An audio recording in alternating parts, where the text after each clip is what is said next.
Ladies and gentlemen, welcome along. Is that even shorter? I don't know what happened there. For some reason, it's just overrided it. I don't know what's happened there. That's a weird one. But yeah, I'll have a look at that. That's weird because that's just completely shorted out on us. Interesting. Welcome along, everyone. How are we all doing? Monday night, Coronation Bank Holiday weekend and all. Are you two on speaking terms at the moment, or is it like Facebook status? It's complicated at the moment. Why would we not be on speaking terms? Well, you've got one of you bottling it, and you've got the other you chasing. This is a dart show, Philip.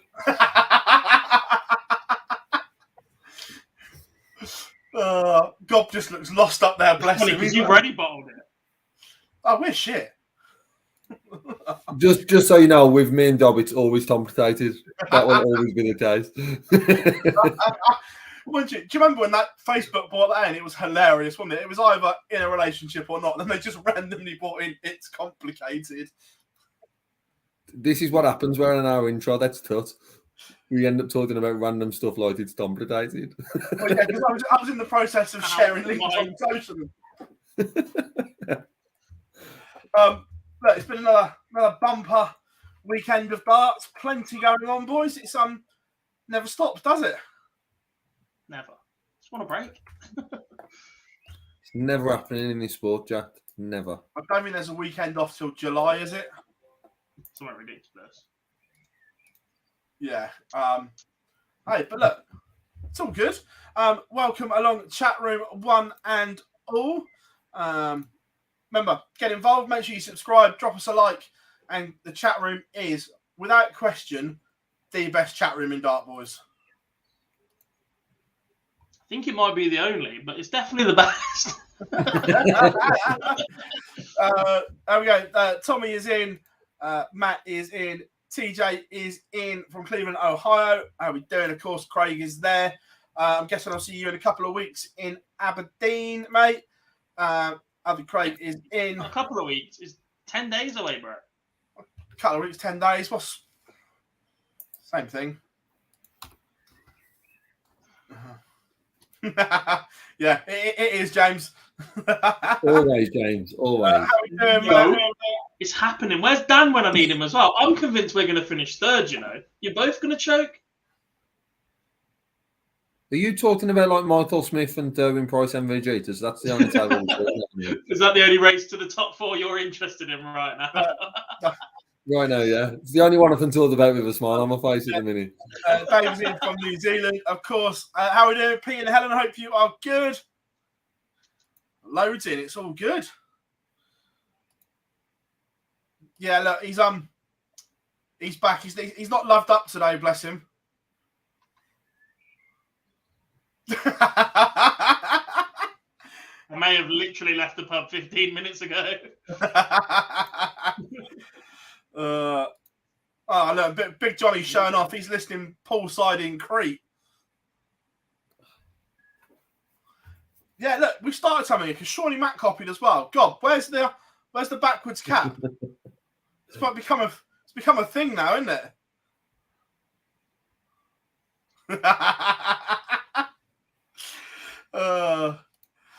Good to see you, John, as well. And how are we doing, Daniel? Look.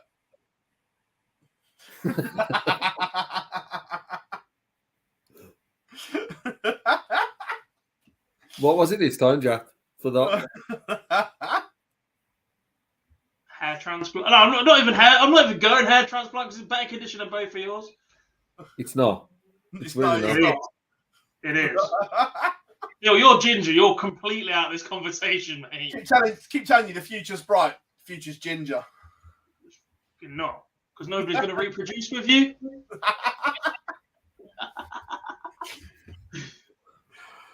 Right. Let's get it out of the way because everyone's bored of it. But it's heating up and coming along nicely. The Premier League, the end is in sight, Gob. You can chill. The end is in sight. We can now see the O2. Sound. Yeah, cool. Get it done. Is that review over? Yeah.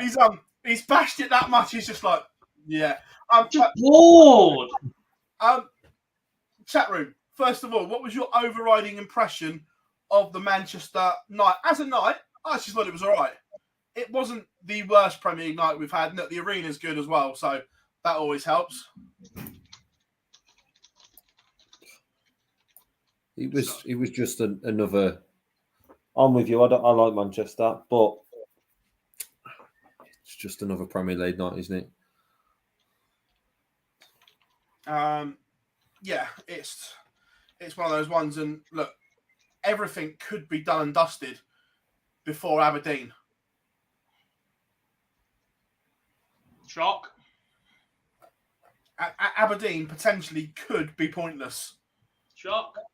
Wasn't it pointless last time? No, not last time. Time before. When was the last time Judgment Night actually meant something?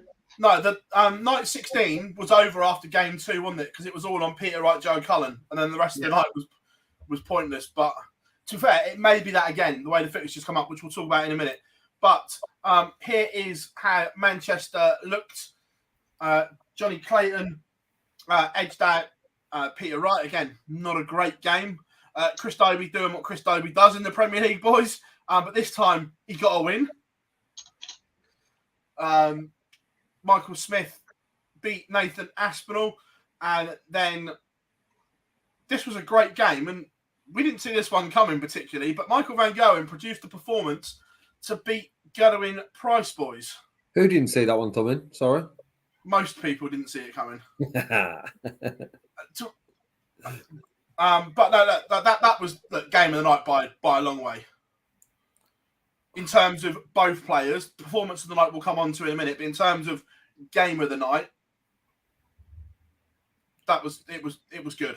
It's what we expect from these two. Yes, it doesn't always deliver to that level, but current form is what we expect when MvG and Price go head to head.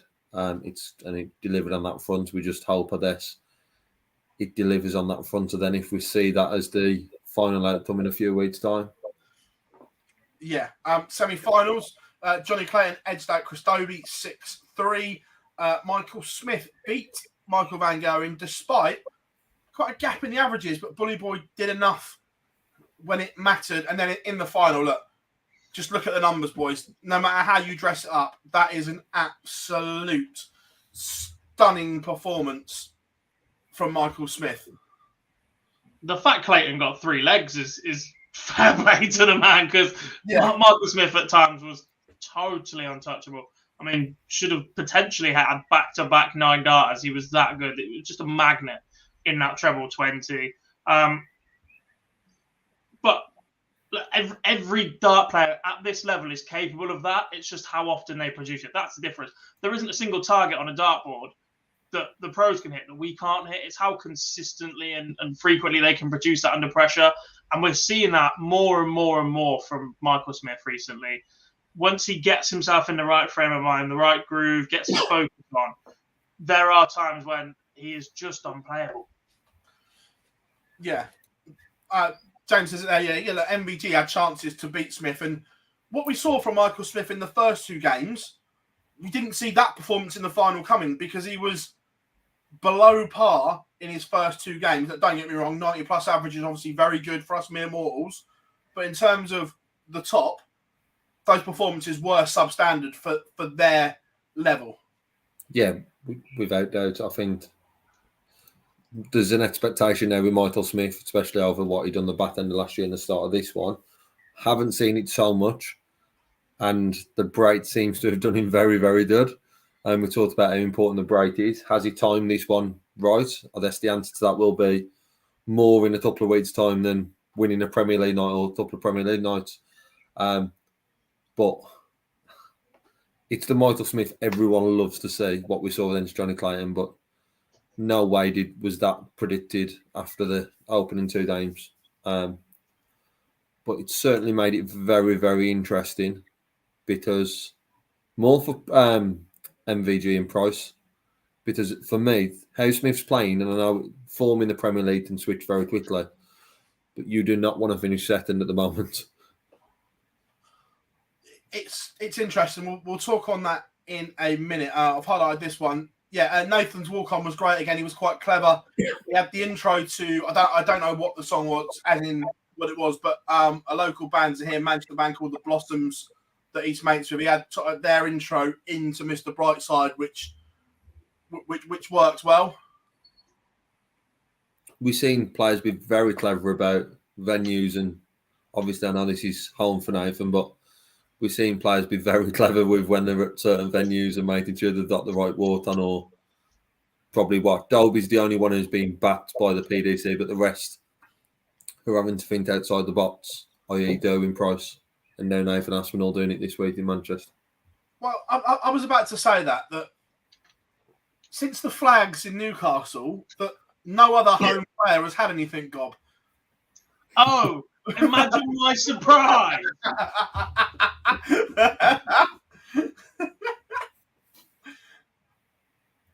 If you're one of the others in that practice room, are you a little bit pissed? Was Aspinall not at Old Trafford with Dolby, like switching it round? Dob, the floor's all yours, mate. Which is stupid, isn't it? And it's been stupid since day one. I've got a behind-the-scenes documentary, and the only thing that we saw an added effort on stage was for Chris Dobie. You want to do all this stuff backstage and produce your in-house documentary so that the PDC, so that Netflix or someone chuck you a shitload of cash for a full behind-the-scenes tour. Fair play, like branch out, get some coin in. Don't worry about it. But for one player, that's just not on.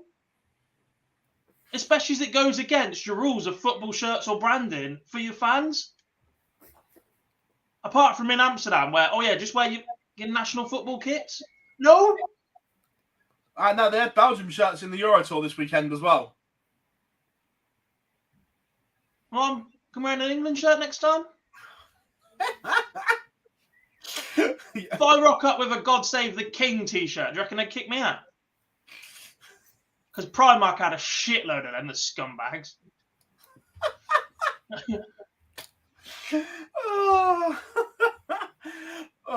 We've done it, haven't we? We've set him off. So here's how the table looks. The top three are done and dusted. They cannot be caught. They are going to the O2 mathematically. And then it's all barring... Actually, I don't think Dobie can qualify, can he? No, it's literally between Clayton and Aspinall. Yeah, because they play each other on the... If Aspinall and Clayton weren't playing each other in Sheffield, Dobie could potentially win both, and maybe, but yeah. What are we saying right now? The current form, Johnny Clayton is perhaps timed his run to perfection, boys.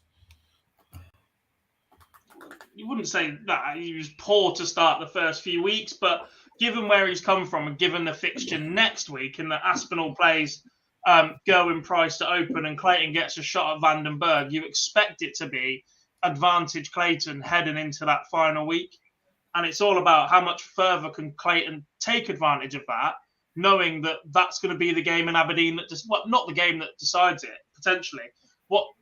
What you'll be looking at if you're one of these two is building up a lead this week so that the result next week might mean something, but actually they've then got to go on and get more results as well. So you've got that safety cushion. If you do lose that decider next week, not say Johnny makes a final this week and picks up 3 points, Aspinall loses first round.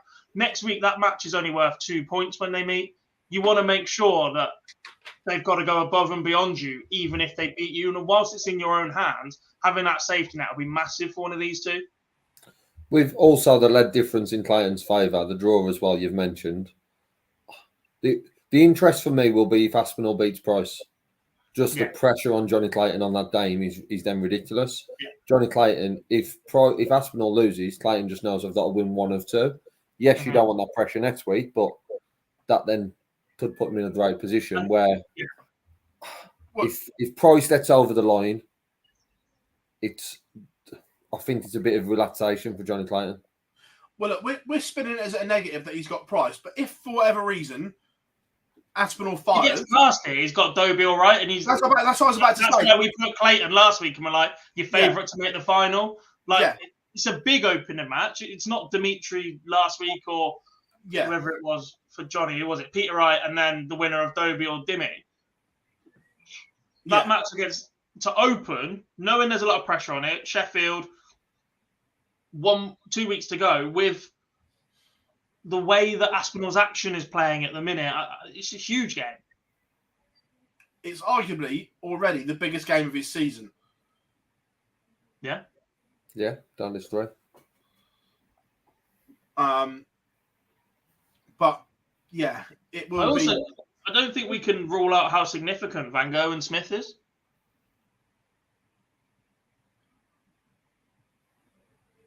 Because look, Van Gogh looked pretty sharp at the Euro Tour again this weekend, averaged over 100 for the entire duration to pick up the title. Spoiler alert. Gezzy's back playing well. Michael Smith's won, 3 on the spin?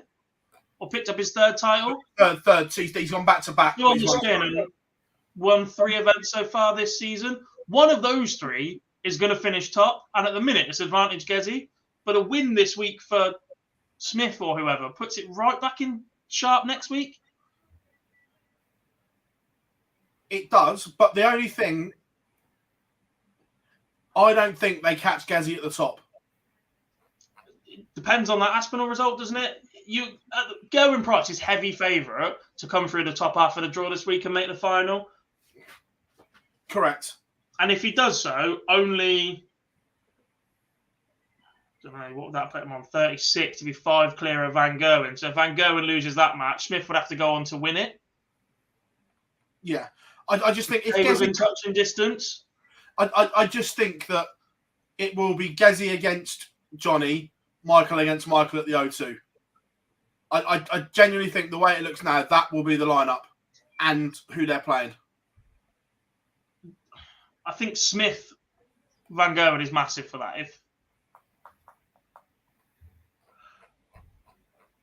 I don't even know where I'm trying to go with this. I still think there's a chance. I'm more likely to agree that Michael Smith finishes top than I am Van Gogh right now, despite the fact Smith is 3 points behind, but only if he beats Van Gogh this week. If he beats Van Gogh in game 1, he's favourite to make the final. He is, but I don't think Michael Smith can make up 5 points over 2 weeks to dethrone Gezzy at the top. No, neither do I. I think he can finish second, but I don't think Michael Smith can make up 5 points to go in Price. I think he can, on the basis that the way that we were talking about that 4th v 5th game, picking up points this week, and then next week, the person from 5th might have to win 2 games, they would run into Gezzy Price. Price 1v8. So not only would Price then be shooting to finish top and defend that, 4th v 5th might need to get extra points to qualify. So that game becomes massive. 2v7 and 3v6, the entire half of that draw are effectively dead rubbers. I get that, but I still don't think the way it goes that he makes up 5 points. Because Premier League, he's just found a way to win, hasn't he?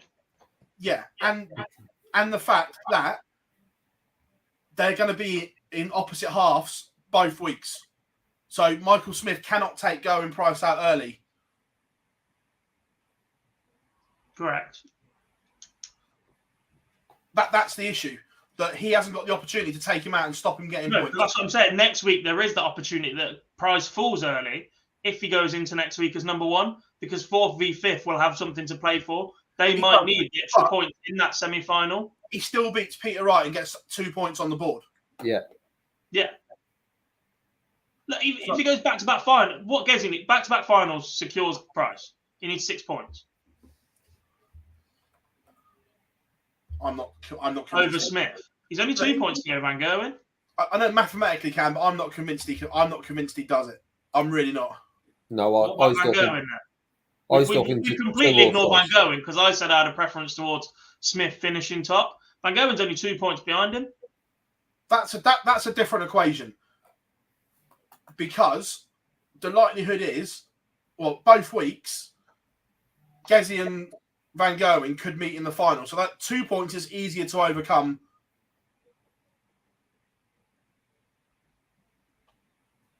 But the other thing is Gezzy has that added bonus and protection of, at the moment, having won an extra night. Because that's the first criteria that Can backs on. It's nightly wins. At the moment, one more win, which one of them needs That's to what get there. what I said. At the moment, he has that in the locker. Yeah. There's also a huge buffer of lead difference between the top two and Smith, which I think allows that opportunity of MvG toppling Desi, but not Smythe Smith. That's a huge lead difference turnaround. Yes, Smythe Smith would have to win both nights, so that would go out the equation. But I was saying, if you're winning 6 games from here, you've got a chance to do that. Yes, Bob, there should be a bonus for finishing top. I'm glad it's gone this way, because at one point we just thought Van Gogh was going to run away with this and Price, and actually having this at the top does make Aberdeen that little bit more something to play for. Potentially.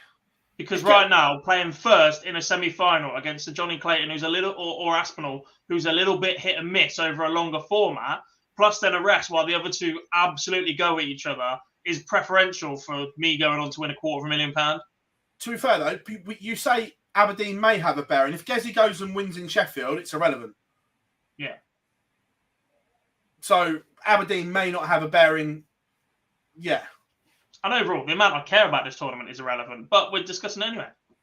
It's because you'll listen to the players. It's the second biggest tournament in the calendar. Shut up, you arse licker. Just what they say. That's what I'm telling you. Right, we've got a couple of clips to play. We've got Dobes and Buddy Boy, so we'll go with Dobes first. Yeah, but that's part of the game. Obviously, you expect you're playing the best players in the world week in, week out. You expect to be pushing them or giving them a game, and I'm doing that week in, week out. I'm looming 105, 106 averages. You know, it is depressing at times, but my game's there. I'm showing that I'm pushing the best and I'm living with the best. I'm just not getting the results. And like I say, this year here, this Premier League is all about experiences and learning and from that. And I'll take this in and it'll make us stronger, hungrier to be back here. And I believe I will be back one day. The Premier League can be a lonely place if you did it. Have you spoken to other players that have been in the same situation, that they haven't won games and things like that across the 14 nights? Obviously, I know.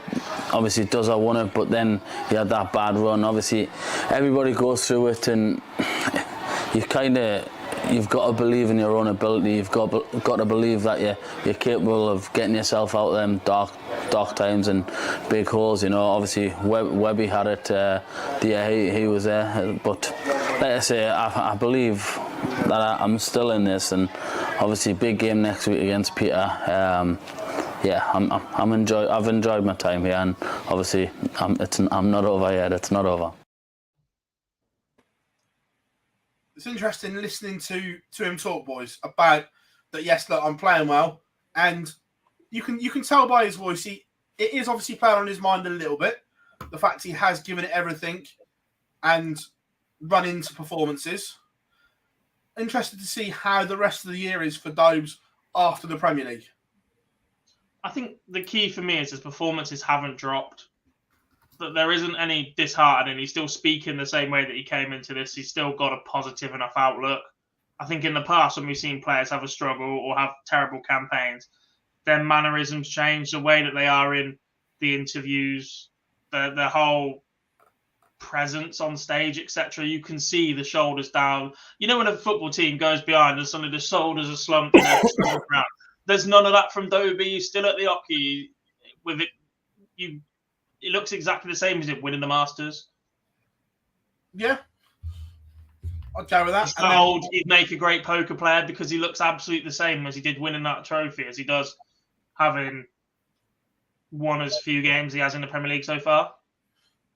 Yeah, and then we'll go with Bully Boy. Yeah, I think I proved it before. If I'm in that mood, no one can touch me. And I proved that before. I can literally go 180, 180, 180, 180 every single time. And as long as I'm not in nines, I'm leaving double after 9 every single time. And yeah, I just wish it come more often. But that's darts. You it doesn't happen all the time. Because if it did happen all the time, I'd win every single event. And Michael would, Gez would, happen all the time, but it just doesn't. It only happens when the game beat. You have the perfect excuse. It's like you're being in Rotterdam, you know there's going to be wind. It might have happened, but when you're in the zone, you don't see it. And I played bad against Michael. I didn't play what I can do, but I'd never seen it once. But if it did happen, it was only happening when he was throwing, not when I was throwing. I love the confidence of Bully Boy right now. Yeah, because there was a time when he was the moaner, when he had the excuses and everything else like that, and he seems to have come up. There's just a maturity about Bully Boy, and there has been since before he won the Grand Slam last year. I don't know what changed in him. Winning. I'm not sure. I think he's done before that. Well before that. It was before the win, is what I'm saying. The change in Bully Boy happened before he picked up that title. He made so many finals last year, kept coming back at it, and we're like, is that really how he's feeling, etc. Lost in God knows else what. Something just seemed to click for him, and I don't know what. Yeah. On this one, this has been a theme on social media as well. And look, this isn't the PDC's fault, by the way, but the beer prices in venues right now are just scandalous. Yeah. Full stop. That is nothing short of diabolical. Yeah. What was it in Newcastle was £9 a pint. What was it in Nottingham? 8. Yeah. Newcastle was £9 a pint. Yeah, it's venues just need to get a reality check, don't they? There is no way of enforcing that. You're a captured market. Yeah, you're in there, so you've got to buy. Oh yeah, completely. I don't see it changing. I only see it increasing, unfortunately. Mm-hmm. Nothing you can do about it. Oh yeah, it's just. But for me, it drive it complete. I'd say PDC can't do nothing about it. It 100% is going to drive the run behaviours. You see this at like football grounds with people not being able to drink. All people are then doing is going out hours before the event to not spend as much at the event, but are in a lot worse state by the time of arrival.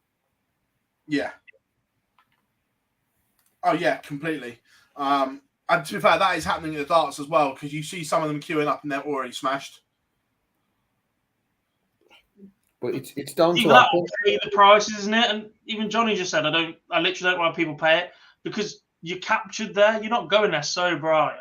But I think that's part of the crowd issue, because people are tanking up before because it is so expensive. A couple more in there to top up. It's ridiculous. It's a lot easier to manage people as they're getting drunk rather than rocking up steaming already. Yeah. Yes, Pete. Are you all right, mate? Have you had a bad bank holiday? To be fair, though, the worst bit is, when we'll touch on this later on, they were singing that at the Super Series at the weekend as well. Hey! It was like, go and kick them out now, immediately. Get rid of them. Fill your ginger and walk around in flip-flops. Leave them alone. What's your point? You are a worse person. I don't see the issue with it. Look, cool, it's a football song. What do we expect people to sing? Because if a crowd or arena's dead, you'll kill them for it. There are only so many songs that darts fans know. It's not like a football fan base where you get behind people or someone will post it on a fan blog or social media or whatever like that. Right, there's only so many players, only so many songs that are out there at the minute. There is only so many songs there has ever been. But if they sing Stand Up If You Love the Darts, it's boring because they've done it for 20 plus years. Boring tables or Can't Afford a Table or Feed the Stands, that's dead. Yeah, but the song should have some relevance to the sport you're watching. It's like 100%. It's like me going to watch Liverpool and singing Jerusalem because I'm a cricket fan. Brilliant. It's got no relevance to football. You're more likely to get that sung than you are God Save the King at Anfield, mate. I've got my own opinion on that, but Yeah, the songs and chants have to have relevance to the sport you're watching. And Well, Yaya you- and Kolo Get a have. song list and send it out. Hand them out in the queues. Go on. It either has to have relevance or it has to be like the national songs. I don't mind. The football relevant one made no sense at all.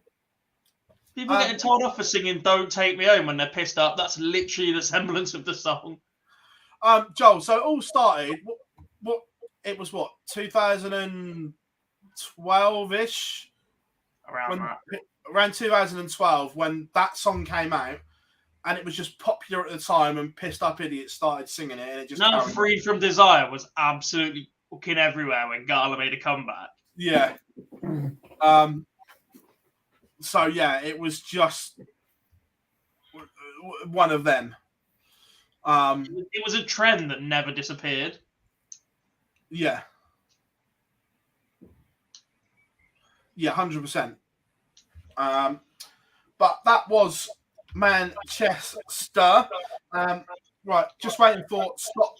Come on, Scotty Dog. Can we talk about Manchester in another sport, please? Not on a dart show, we don't. Right, but speaking of, we won't talk about the game itself, but look, too many sportsmen get hammered for ignoring things. But how good was that Declan Rice video yesterday? Eyes mustard. Unreal. Masterclass on the pitch and then another one off the pitch. It was just brilliant, wasn't it? The video was everything before it wasn't. However, we move on. Right, we'll carry on, and when Scott gets here, we'll break and carry on. From there, we went to the Euro Tour in Belgium, and first of all, how amazing were the crowds? That we're getting to a point now. We've seen it in a few in Germany, Holland, and Belgium. We're getting decent numbers on a Friday afternoon now. The tide is turning. It's what we've needed, really. It's one of the things that the Euro Tour's missed, I guess. There's so much done about the Euro Tour, whether it be from a TV perspective, new handles, the tour itself in general just produces high quality. One of the things it's always lacked is a very good crowd on a Friday. The amount of times that you're watching in a hall and there's, 50, 200 people in there, or you can hear someone's phone or something very, very quiet going off. That's something that the Euro Tour's missed, and it looks like it's starting to produce, and it certainly did this weekend. Yeah. Is this a tour thing, though, or is this just the last two events? No, because Riesa was decent on the Friday afternoon. It wasn't as in the same, but it was all right. Right, we'll come back to the Euro Tour, and we'll talk about the World Cup, because there is a race on as we speak. But without further ado, the man himself is here, and a very, very warm welcome to the one, the only, Mr. Scott Mitchell. How we going, guys? Good? Good, mate. How are you? Absolutely brilliant, mate. Absolutely brilliant. It's been a busy day. Been doing my motor stuff this morning. Then got home, had to lasso a cow because I had a bad eye, so that was good, and strap it to me quad. And then, doing a few speedway write-ups for some comms I'm doing on Wednesday. And Now he's come as a racing car driver? Indeed. I was sat on it. It was all right. It didn't go over.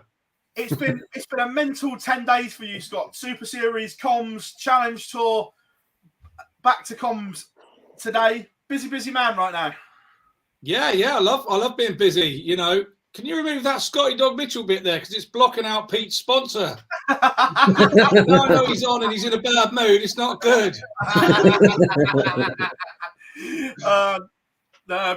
Pete's a legend. He loves it. He can see it. First of all, yourself, final on the Challenge Tour. You've obviously just changed manufacturers, so you're in that in-between stage of changing equipment and everything like that. So based on that, how happy were you with the weekend's work? Really happy with the weekend's work. You know, I did the seniors a couple of weeks ago with the new barrels and stuff, and they didn't quite work. So We've sort of we're in process of making a prototype 2 and 3. So hopefully that will sort those problems. And then it was good at the weekend. I think I found a bit of form, and like you say, the older you get, you know you don't get so worried about it. So if you have a bad weekend, you throw it away, and you know the next one's a new start, sort of thing.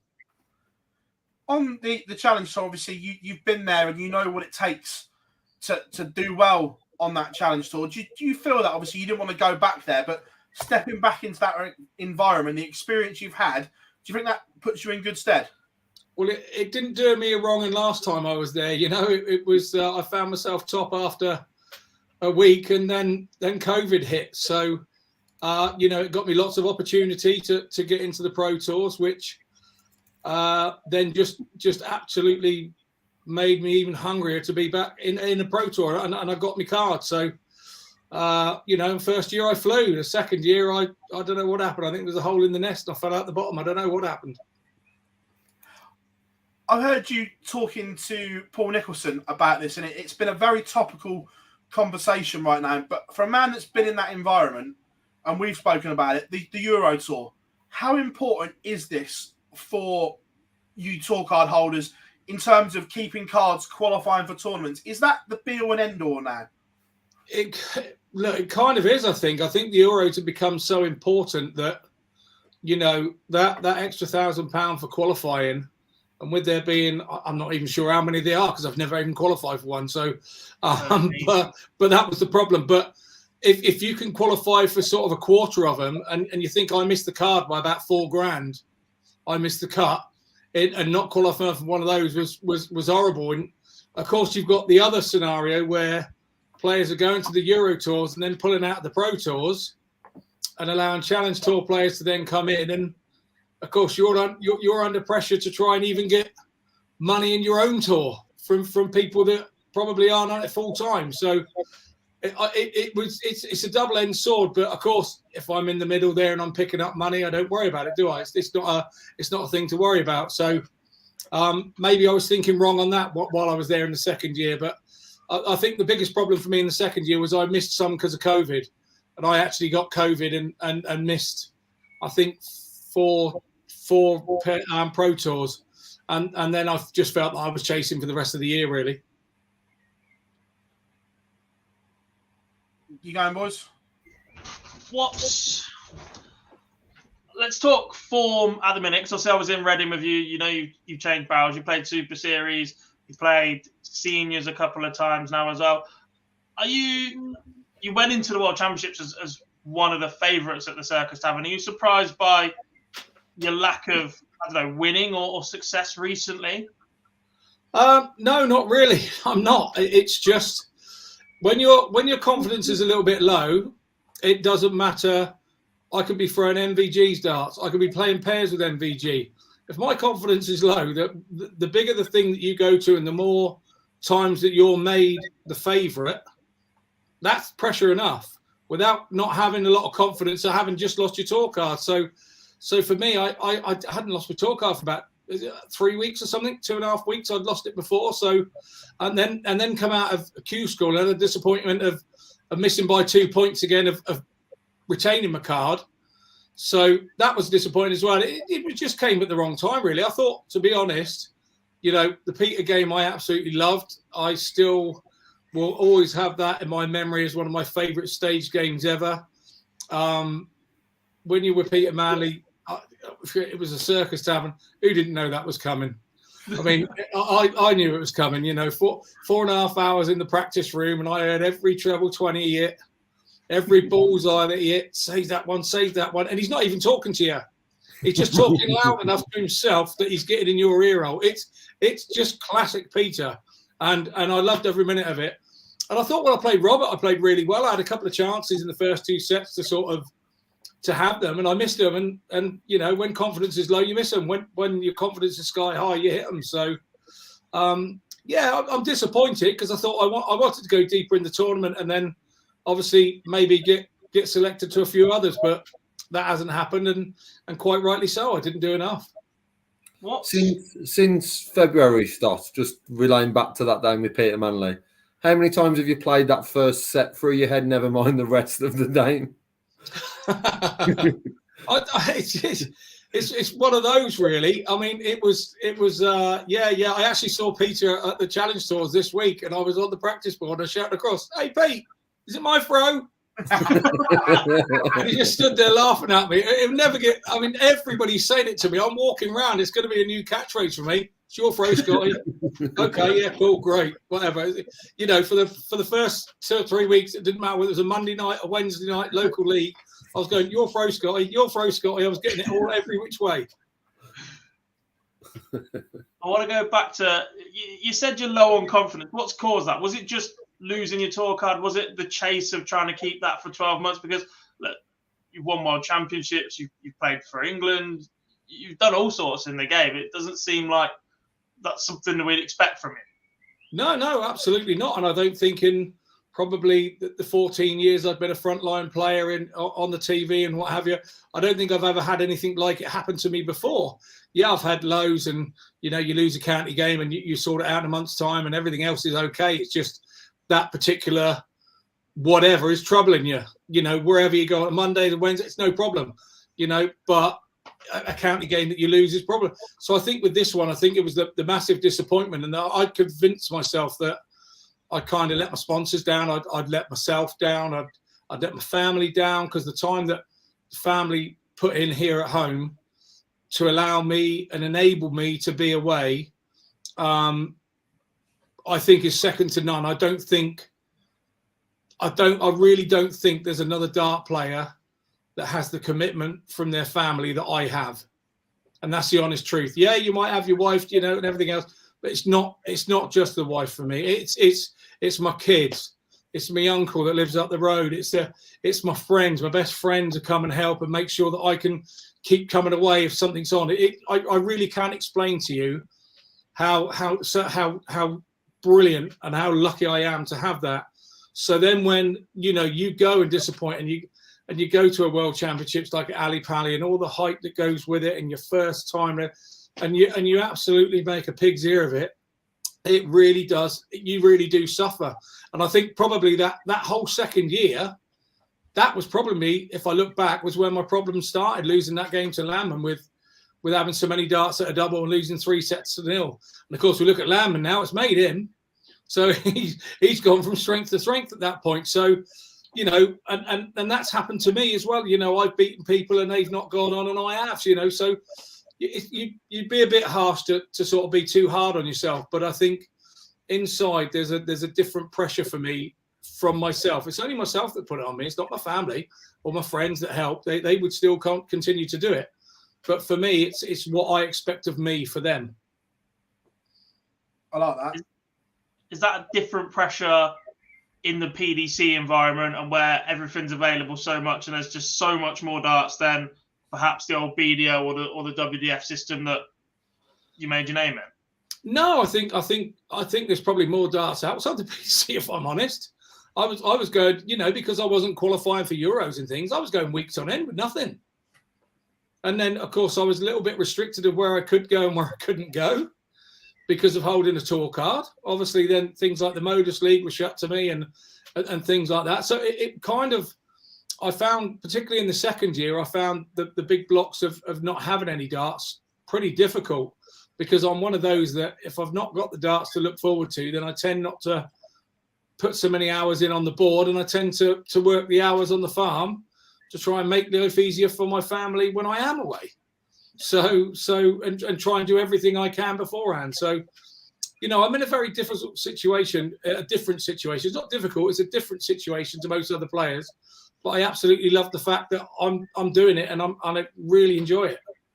It's an interesting point you said there, Scotty, about being able to play more, because we saw a point at the weekend as well that someone brought up. I can't remember who it was, my apologies, on Twitter, but they said about David Evans and Scott Williams, the fact that they went and done great things playing on the Challenge Tour and then played really well to get into events. But once you've got that card, you're starved of regular darts, where when you haven't, you can go and play in absolutely everything. And you touched on it there. Is that a big thing for a player, that if you have got a card, there isn't the avenues to keep yourself match sharp during periods of the season? Well, yeah, I agree, and I think this is what I'm sort of going back to. The guys that were doing Challenge Tour and the Pro Tours, they'd had a Challenge Tour in between the last two Pro Tours, or even the younger guys under 25 had the Development Tour. So some of them had paid like 3 weeks on the trot and then gone back to the Pro Tour, and I'd had nothing for 4 weeks. And you can do so much practice at home. You can do so much using all the apps under the sun. You can do so much going on knacker and everybody hitting 180s against you. But it's not the real game situation. So they were rather more fortunate in being able to do that. Then just looking forward to the rest of this year, Scott, there's obviously, you mentioned there, outside the PDC, there's a lot going on in the amateur game, whether it be seniors, ADC, WDF, Super Series. What's your plans for the next 7 months before year end? My plan is to try and play as much as I can.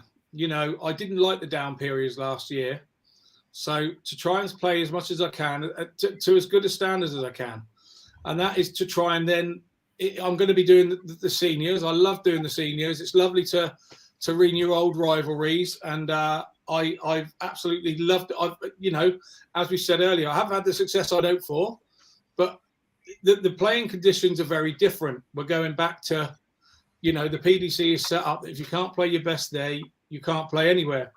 The seniors is getting there. You know, the Challenge Tour is very similar to the PDC. So there are very, very sort of varying levels of how we're playing. And it's just getting used to it all again, to be honest. It's just getting used to it. It's not an issue. It's not a problem. It's the same for everybody. But it's just getting used to having that guy stood alongside you that you haven't had for 3 years and had to have for 3 years. So mentally, it's slightly different. So that's something I've got to get back used to. And I've just got to be given the time to get back used to it, really. Because I know I will fly there. There's no two ways about it. We know there was another proud moment in your career that recently happened. You put that beloved England shirt on again. Did you ever think that opportunity would be there again for you? And two, was it different going back in as a former captain? Well, here we go. Two good ones. Right. Firstly, I had, when I was at the Pro Tours, I'd spoken to Scott Waits and Ross Montgomery, actually, who we sat with, and I told them both that I don't think I would ever go back to play for England because I felt that, you know, that part of my darting career had gone. But obviously I continued to play county. So when my county came to me sort of like in January and I just lost my tour card and, you know, they said, well, you know, you've actually done enough. You've done enough to be considered, to be selected. You know, do you want us to put you forward? And I kind of said, you know what? Yeah, you know, I was low on my luck. I was thinking, what used to make me tick? What used to make the hair stand up on the back of my neck? And putting that England shirt on is the highest for an old guy like me. Darts started in a pub. You played in a pub team. It wasn't such a big individual sport that it is these days. So you get guys playing in, you know, JDC and youth stuff and everything as an individual now and going on in that direction. But for me, you know, it was the team game and the individual stuff was kind of second. So to represent England and reach the highest pinnacle of your team darting career, it doesn't get higher than that. So to reach it for a second time, it's kind of helped me come out of the lull, if I'm honest. And then going back a couple of weeks ago, it's very difficult because the teams that I played in I was the minnow kind of thing. I was the unheard of, and it was Scott Waits, it was Martin Adams, it was Daryl Fitt, and it was Tony O'Shea, it was Chizzy was there for a game. You know, and I could go on and on. The list is endless because they're household names. But going back, I forget that I'm the household name now, and the other guys are the new guys that are coming through. You know, so I really enjoyed knowing the knowledge that I had before I played, because I didn't feel like the new boy. It felt like I was just putting an old pair of shoes on, you know, it just felt comfortable. Probably the person that it was most difficult for was James Hurrell, who he's always called me skipper forever in his life. And I was his England captain and now he's mine. And I know that's very difficult because I had Martin Adams come back when I was the captain. And I went to Martin and was asking him for advice, and he said, Now you got to get on with it, kid. I've had my go. You get on with it, son. Whatever you do is right.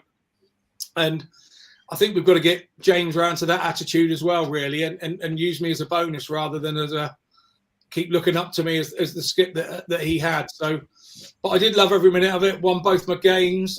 Enjoyed it immensely, and yeah, it's. I think I'm going to get to wear it again in June. So, I'm very, very pleased to be going to Belfast and the Six Nations. We've got some questions for you from the chat room as well. So we've got. Can I answer some of them first? Yes, I can walk faster. No, I'm not that slow. Yes, I do have a farm. Still have a tractor. That's question time over. We've then started to choose. Yeah, sorry, that's all I'm going to ask. Who was your favourite darts player growing up?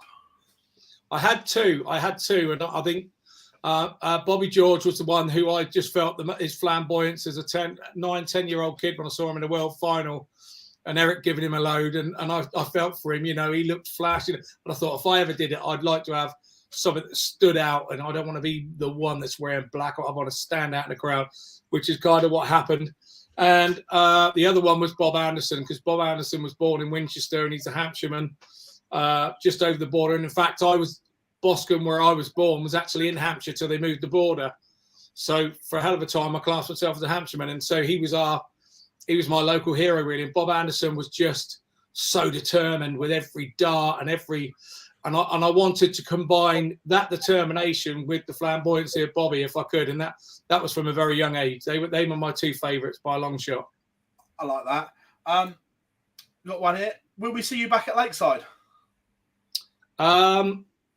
I have yet to return to a WDF tournament, mainly because I haven't had the time more than anything. It's not because I don't want to. I'm sure that I can go back there and see some friends that I haven't seen for a long time as well. But at the moment, it's a little time restrictive thing. And Lakeside, I would love to go back there. I'm not going to lie to you. I would love to go back there. Now you've mentioned it, I can smell the place already. But I'm sure that's a good thing. it just has this. It just has this part in darting history, and if you walk into that place as a dart player and your hair doesn't stand up on the back of your neck, particularly one of my age is the problem. Then yeah, you know, it just hasn't kind of worked, and I don't think there are that many places to go for this year either. I'm not 100% sure on that. So for 2023, I'm not sure that unless I get a really spare weekend that I'll be doing any WDF yet this year. And kind of off that, it's like, do you miss the BDO? Yeah, of course. I'm not going to lie to you. You know, we had a great time at the BDO. I probably being there at the end and maybe the last 4 or 5 years, even, to be honest. I know I probably missed the better times of the BDO. But I think things like the Finder Masters or the Zuiderdown Masters, they were amazing tournaments to be part of for a weekend in Holland. They were some of my favourite times too.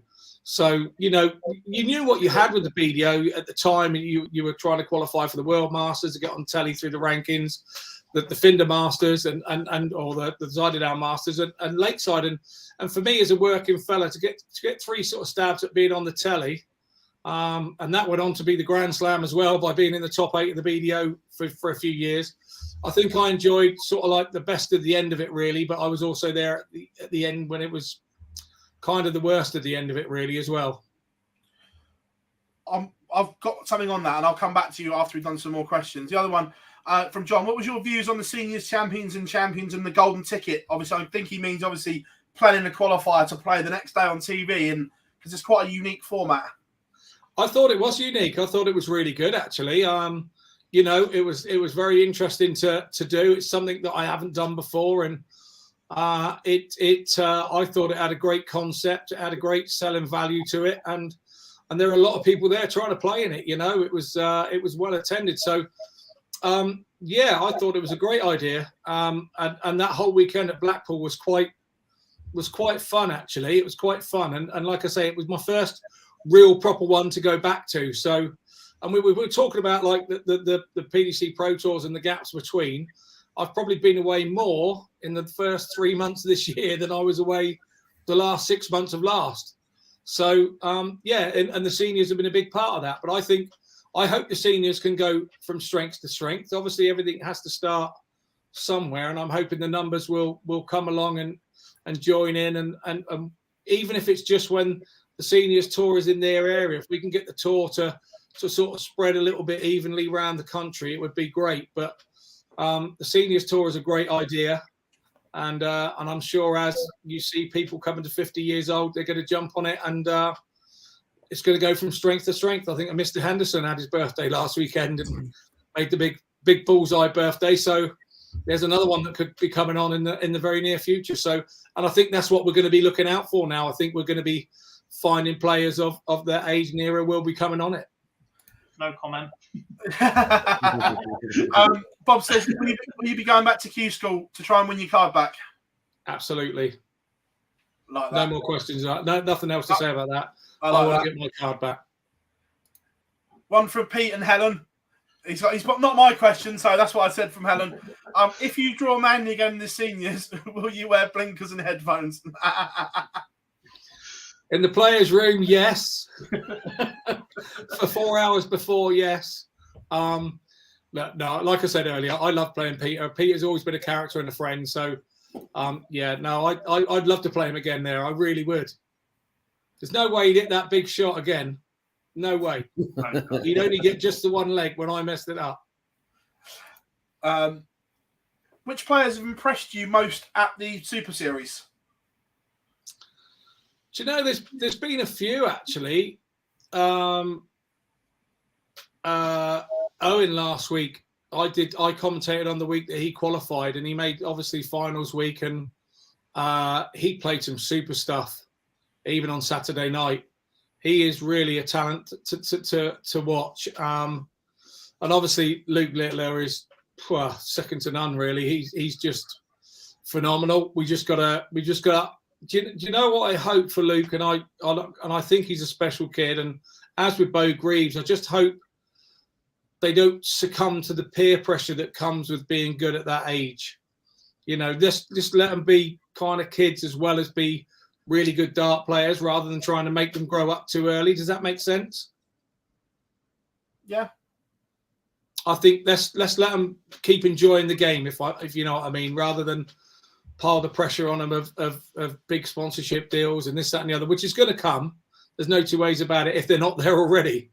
I don't know, but I just want to let them. I just let them develop at a rate where they're not being overly pushed. Because I know the only person that you need to push you is yourself, and so you need to be allowed to go at the pace that you're happy with to try and get on in the game. If you ask me.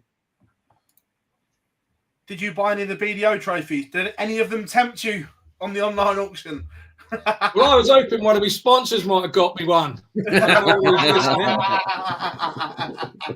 But no, I think my name must have been on the back page or something.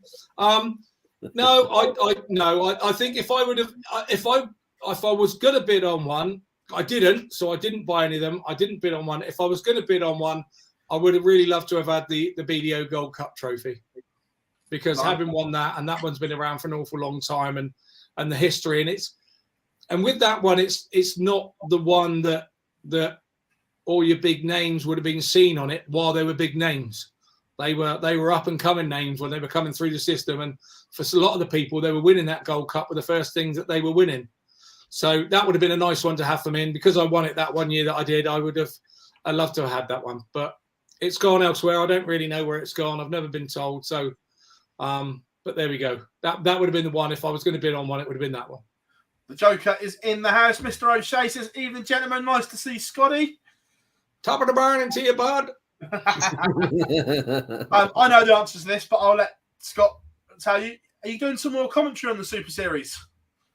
Yes, tomorrow and Wednesday.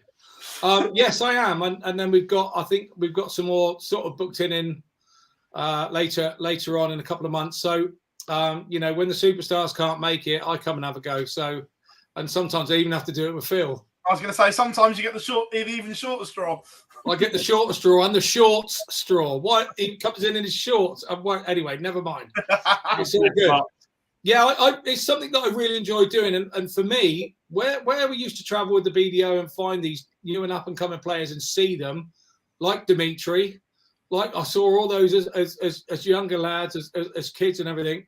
The Motor Series is starting to do that now. Obviously, you know, Luke being the higher profile one, but we've got like Moreno Blom on at the moment. And he's like a 20-year-old who's a little bit older than Luke, but they're not really getting that stage practice and presence anywhere else. So I'm looking forward to those sorts of people coming through. And, you know, there's some older guys there as well, you know, that are getting a chance on stage that they probably haven't had before. You know, we've seen Darren Johnson up there and, you know, a few of those. And I think the whole Motor Series is a great idea. And now we're going, it's I say we are carrying on like I own the series. Now, but when you're working on it, you feel part of it. It's great. And now it's going more global with the Oceanic region having players come over, and we're having a European region, and the ADC starting to take off in Europe quite well. So we're going to see more of that. I think it's only going to, you know, we actually, I spoke to Edgar this morning when we were in comms.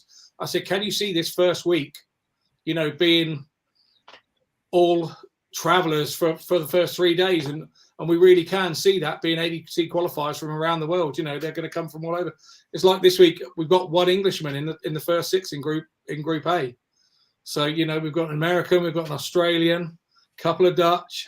So it's kind of, it's special. It's special. It's different to everything else that's out there at the minute. Obviously, you played in the amateur circuit for a long time. How impressed have you been with the start the ADC have made to their young tender as an organisation? It is young. You're not going to get things right immediately. No new organisation does. It is just not possible to foresee some of the problems you have, even like the UKDA with the county system, all the same problem.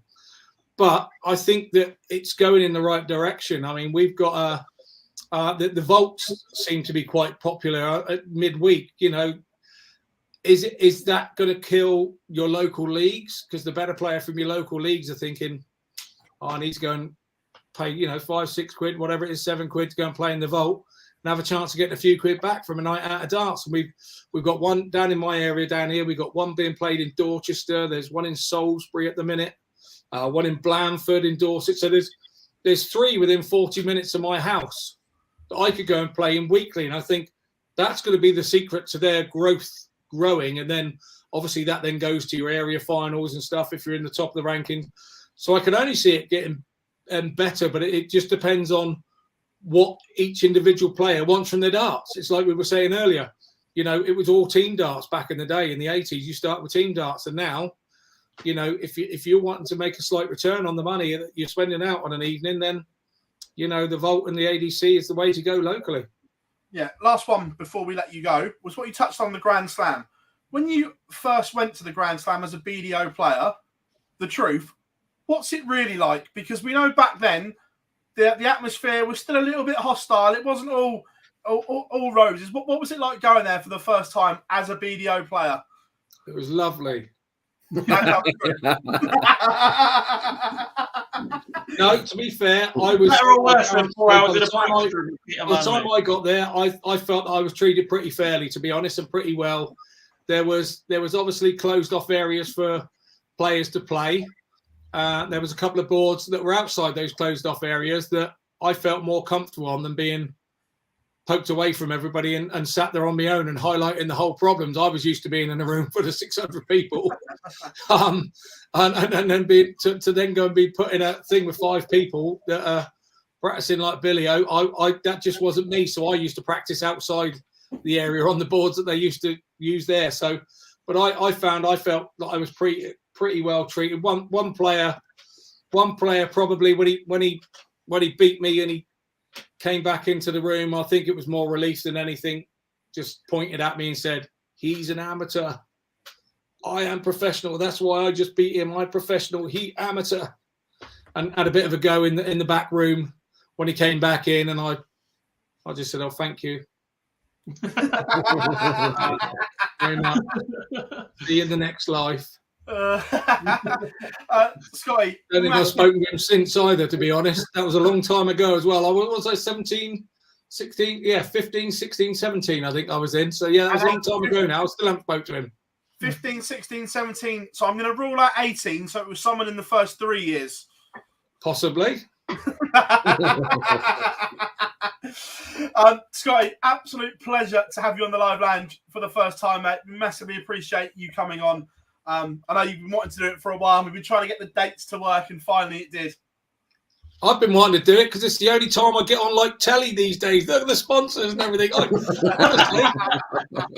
I don't get the chance, guys. You know what I mean? I don't get the chance. So I love like an it. F1 car. So thanks very much for having me. I really appreciate it. Not a problem. I'm sure he's got another shirt with more sponsors on somewhere. If he went to an ad break, he'd come back on with a different one. No, I know all the others aren't watching. I just got to keep one happy. It's all good.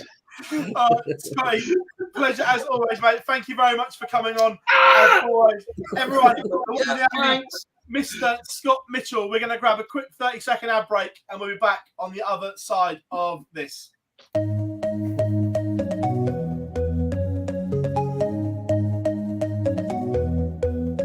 Take me home, take me on a ride. I got a good feeling about the colors lighting up your eyes. Take me home, take me to the sky. I got a good feeling. Tell me the only thing you are is mine now. I got a good feeling. I got a good feeling. Boys, what a legend. That was great. That flew by. A good chat. I like Scotty. Yeah. He said I was in Reddit and he was telling. There's a question about in the chat room saying, "Is it true Scott bought a tractor when he won the BDO's World Title?" He did, right? But the way that he tells you how he spent his winnings and his tax man and all sorts, it's just hilarious. It was absolute pleasure to have Scotty Dog on. Yeah, just so many stories. It was really, really good. Right, we're going to go back to the Euro Tour in Belgium this week. Again, we're not going to go through every game because we haven't got time, but off of this, it's thrown up plenty of scenarios. The big one being Luke Humphries getting to the final has made that race for that last England World Cup spot slightly interesting, boys. I'm loving the World Cup race. Big fan. It's only there for a few nations, which makes it good. Yeah. But looking at it, the gap between Rob Cross and Luke Humphries is just a mere £3,500. I think they'll be better off with Luke. Right now, the form player is Luke. I think as a pair, camaraderie, I think Smith and Humphries are suited better. And that's nothing against Rob Cross because he's a fabulous player. But team dynamics, I think Humphries and Smith are a better pairing. Yeah, look, Cross is far more experienced. He's been there before. He's done that. I just think the more explosive game, they're going to play at a better rhythm, which is in pairs only, getting your partner back to the board in good time. Look, you can't control it 100%. But if you're playing with a slow player yourself as well, you take longer to get back to the board and get into it. And Smith might be one of those that gets a little bit agitated at waiting around in pairs. I just think that there's so much confidence between those two right now, and I'm not convinced there is that confidence in Rob Cross. Yeah. I agree 100%. I think Smith would much prefer Luke Humphries, and I think that partnership potentially those in as favourites, if not second. I think it made some stronger with Luke over Rob just because of the partnership and the change this year of the format. Format change made it massive. Well, you could say the same about the Dutch. Look, it's unlikely Danny Noppert is going to get caught, but Michael and Dirk right now, in terms of the way they play, is better than Michael and Danny. Yeah. Yeah, well, I think that the format helps the lesser countries anyway, I think, the change. However, I think it has an even bigger impact when you have two contrasting styles, and I think that will take account with the likes of MvG and Noppy instead of it being MvG and Dirt.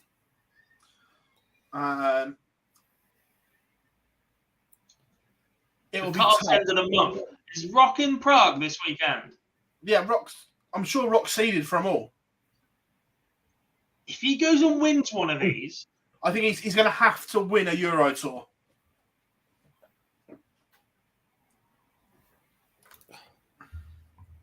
But I wouldn't put it past him. No, look, he's playing well. Pete's learning quite quickly. He now understands Rule 1. You're so cynical, Pete. Pete gets Rule 1 now. But no, look, back to the Euro Tour. The atmosphere was electric, and they announced that next year there will be a second Euro Tour date in Belgium as well, which is, again, big strides. Is that taken from Germany?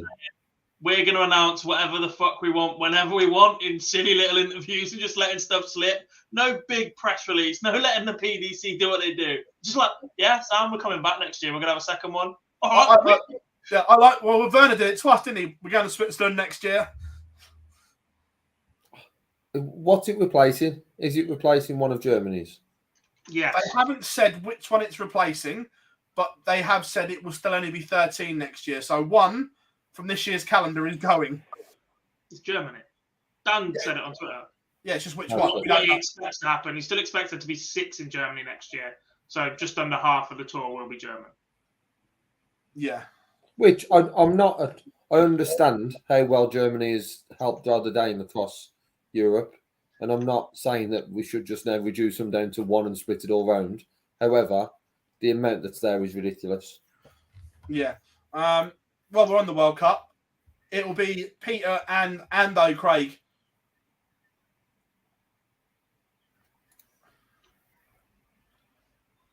Right now, Gary's playing better than Peter, Matthew. Right now, the World 22 is playing better than the World number 3. Not even up for debate. No. But yeah, we'll come on to that in a second. But a couple of question marks at the moment. Ross Smith, not really delivering on what we saw the back end of last year on the Euro Tour. He was explosive. It's another early exit, losing to Martin Kleermacher, the defending European champion, in a little bit of bother right now, boys. Yeah, very much so. He put an awful lot of pressure on himself the back end of last year and started this one with that race, with that name being in contention. Yes, wasn't one of the top names, but in contention for the Prem, and trying to, change certain things to that. We have seen a drop off. Do we still class it as a dip though in form instead of a? It's not really been extended that long that there's a huge concern over Ross Smith. Hopefully, it's just something that is playing into the year instead of, let's say, it being a complete drop off. Look, he's still got plenty to be going on with. There was a few absolute belters in the first round. James Wade losing to Raymond van Barneveld. That's round 1 on the Euro Tour is crazy. Also, Gary Anderson, Christoph Ratajski in round 1, boys. It's the standard is unreal. First round games, these are. First round games in a 48-man event is James Wade versus Barney. It's ridiculous.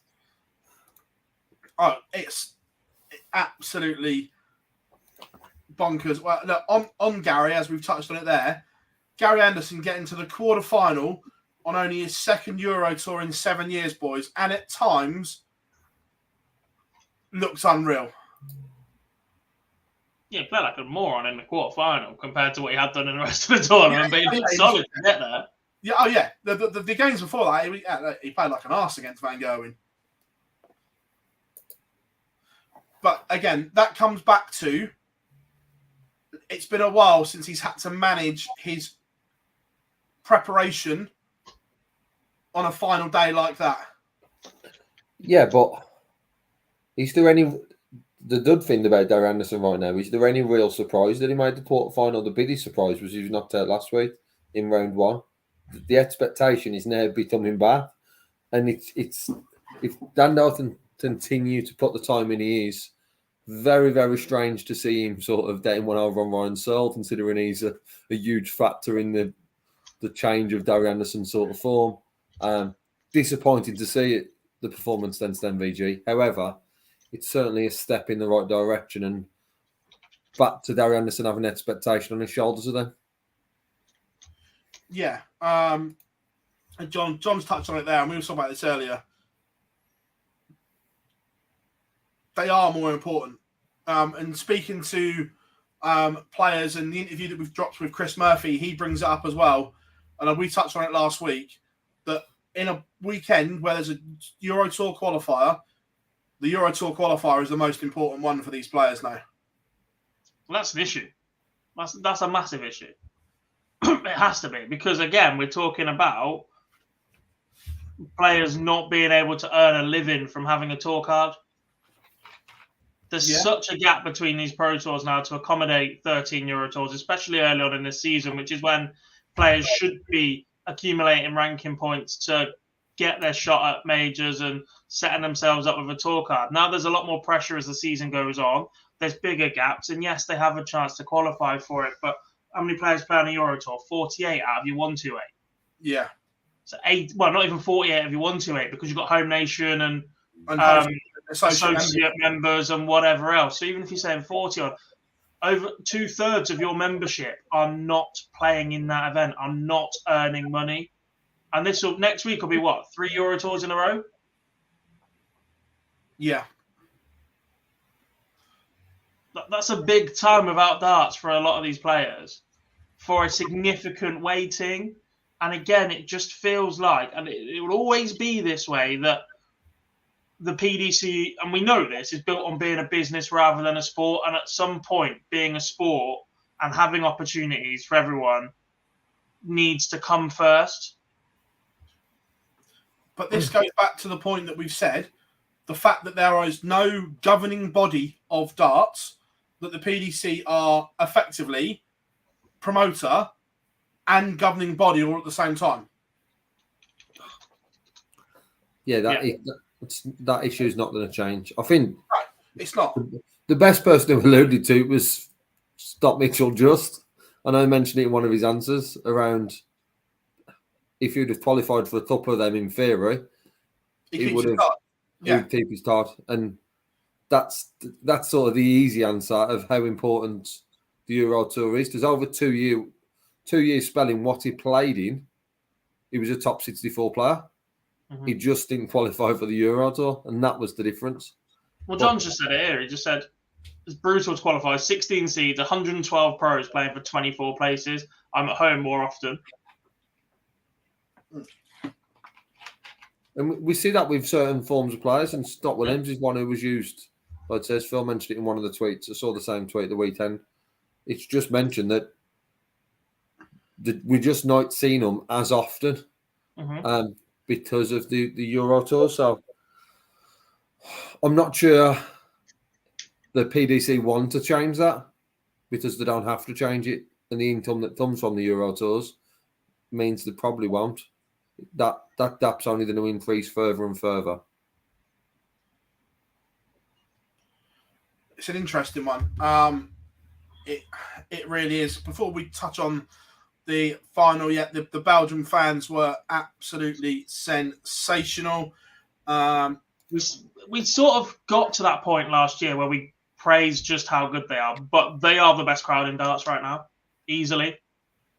Not just on the Euro Tour. That Belgian crowd is the best crowd in darts. It's better than Blackpool. They are very, very supportive of their home players. They do not boo when one of their players is against it, and they just create a good atmosphere. Yeah. They are what every other Euro Tour, and half the major crowds should be looking up to right now is that Belgian crowd.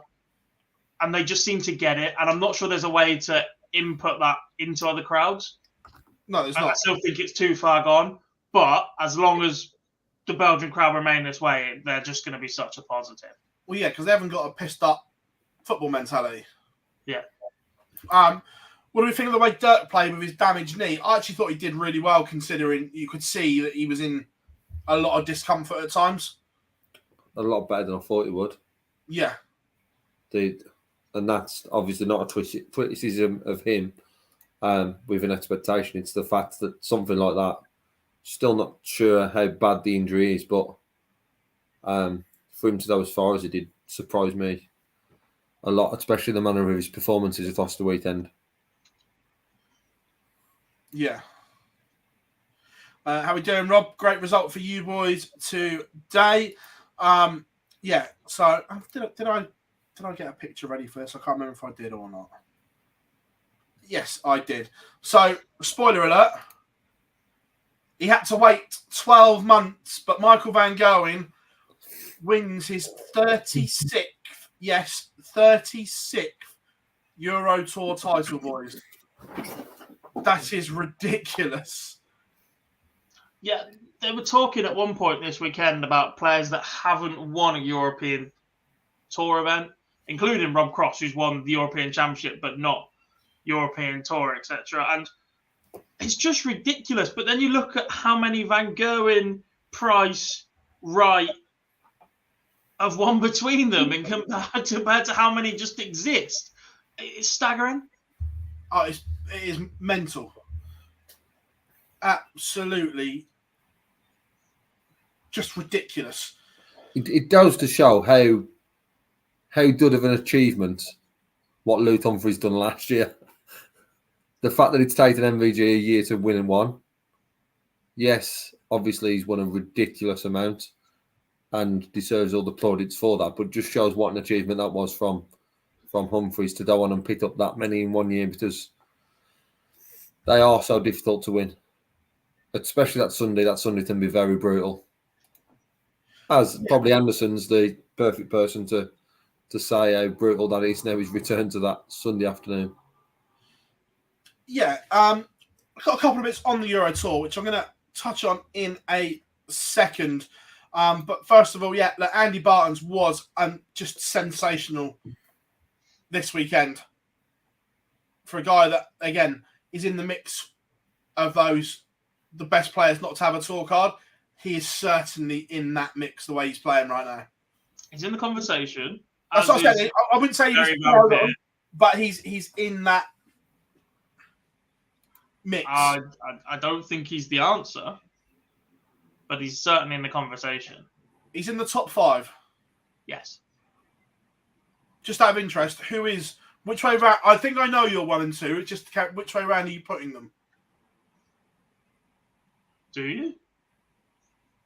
Well, if it's anything other than the 2 I think it is, you're wrong. Barry's in the conversation. Yeah.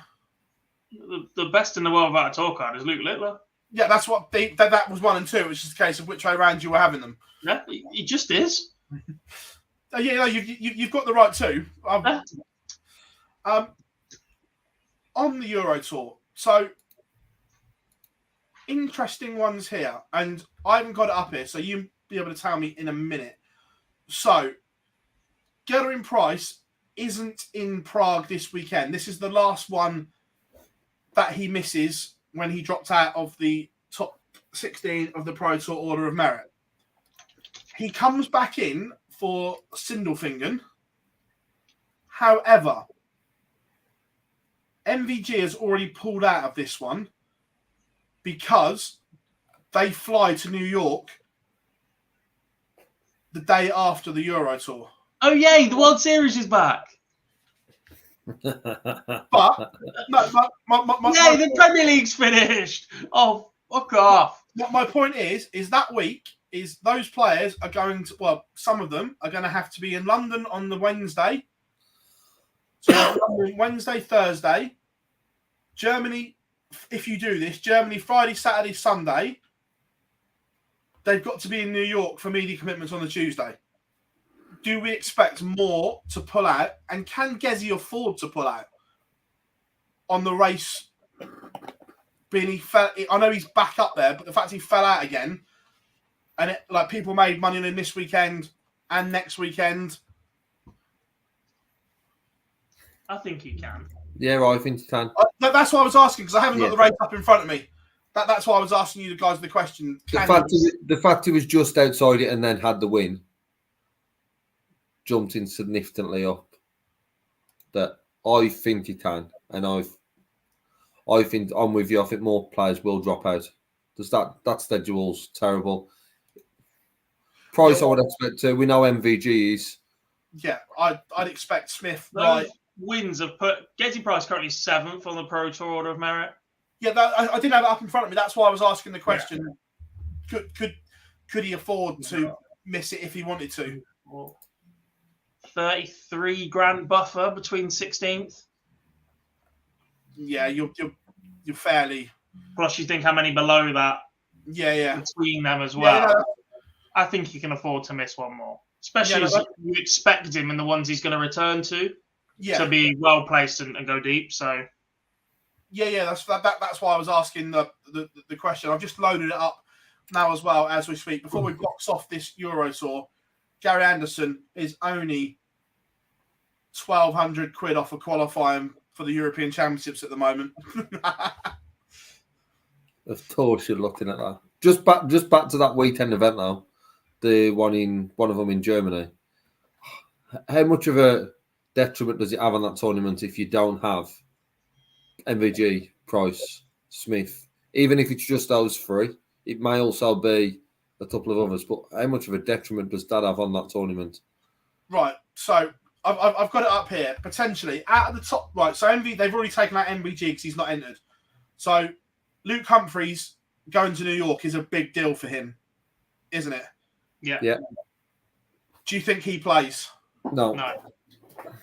Going Price, does he play? No.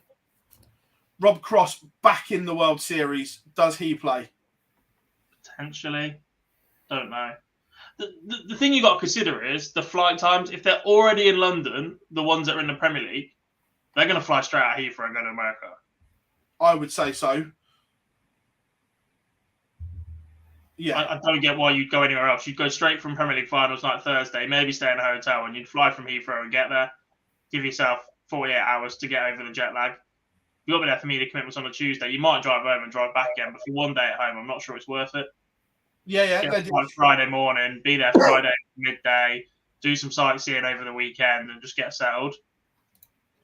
Take the family, maybe, for those that didn't get a chance to go last year. Yeah. It's just an interesting one and balance. Right, we've already spoken about this lad a little bit, but we're going to go into it now. This young man at the weekend picked up £20,000 by winning Series 3 of the Modus Super Series. And he didn't just win it, boys. He won it in some style. The performances were just sensational. Yeah, we talked especially about young players, the potential of certain players. At the moment, he's achieving ridiculous numbers. If we was talking about Luke Littler of a 40-year-old, we'd say he's producing some magical stuff, never mind him being a 16-year-old. The performances, the showmanship at times on Saturday nights, just everything around his game on Saturday was just great to watch. As a viewer, it was just unbelievable to see. For the people who were lucky enough to be there, they got to witness some great sort of exhibition moments in what was the biggest night of his very, very young career. It was just all round great to see. And yes, there's going to be more pressure. Yes, there's going to be that. But I think right now it's just, let's just sit back and enjoy the performances from Luke Littler. At one point, he hit 4 bullseyes in 6 darts.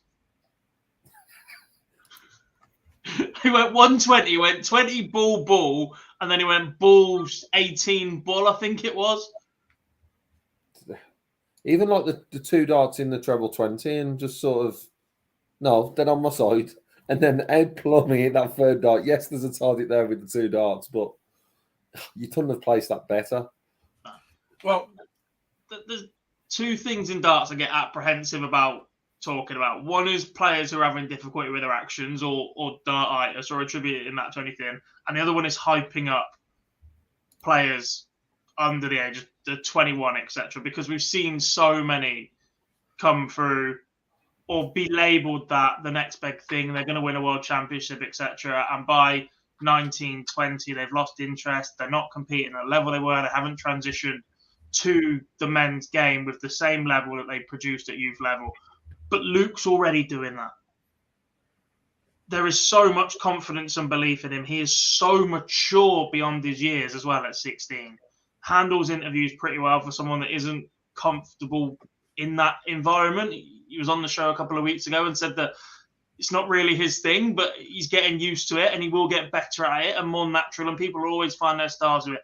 But in terms of raw ability, in an era where it's never been so competitive at any level of darts, from amateur upwards, there's so many avenues, and he is mopping up at all of them. He made a men's world championship at the age of 15. He just won Champions Week in the most difficult amateur competition in the world right now and made it his playground. Yeah, well, I've just gone back and looked. So the 4 games that he played on Saturday night, he's averaged 98 a ton, 98 on TV. For 20 grand. Playing for 20 grand. And he's put in those averages. In a Champions Week against the quality of field that was there. After winning Group A as well, by the way, which are the top 5 players alongside him that won their finals with the best averages. Yeah. With the pressure and expectation that's now thrown on his shoulders, with him being the name that everyone was expecting to do that, he was favourite going into the night. It was just, we talked about, like says, we don't want to hype someone up too much. However, the pressure that was there in the early signs are looking very, very promising for Luke and very dangerous for everyone else who plays this sport. Well, we'll touch on this in a minute. We did this real extended sit down with Murph, which is on our YouTube channel now. It's a really good listen, and we spoke about this. I'm going to play the clip, and then we can talk about it as well.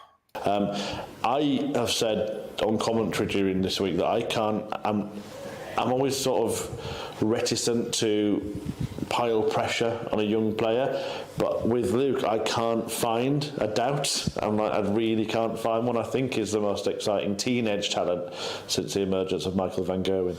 I was going to ask you about that, and you kind of covered it there. Are we looking at a generational talent here, do you think, even at this young age? Yeah, we don't know what's going to happen, and there are things, still growing and life changes that happen when you move into adulthood and all that kind of thing. So we don't know what will happen with him physically, mentally, all that. But if he carries on the trajectory that he is, or even just stays as good as he is, he's good enough to win things. And he's played for long enough in the WDF system with the men. It must be horrible to be a man or a woman on the WDF at the moment, because you've got Bo Greaves and Luke Little are winning the boys and girls titles and the men's and the women's titles over the last few years. But yeah, I haven't seen a player who has got the full package so young like Luke Little has. We've seen really exciting talents, but adding the maturity. You feel like you're watching a 25-year-old, not a 16-year-old. Do you feel that we are potentially seeing a generational talent here in Luke Littler? I don't think there's any other way of describing it.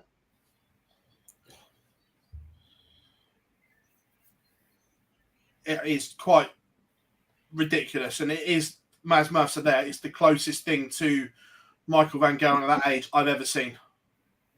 Even in the past 10, 15 years, when we've had youth talents coming through, the standout one, or the most notable one that was in a similar position for me, is Justin Van Gaal.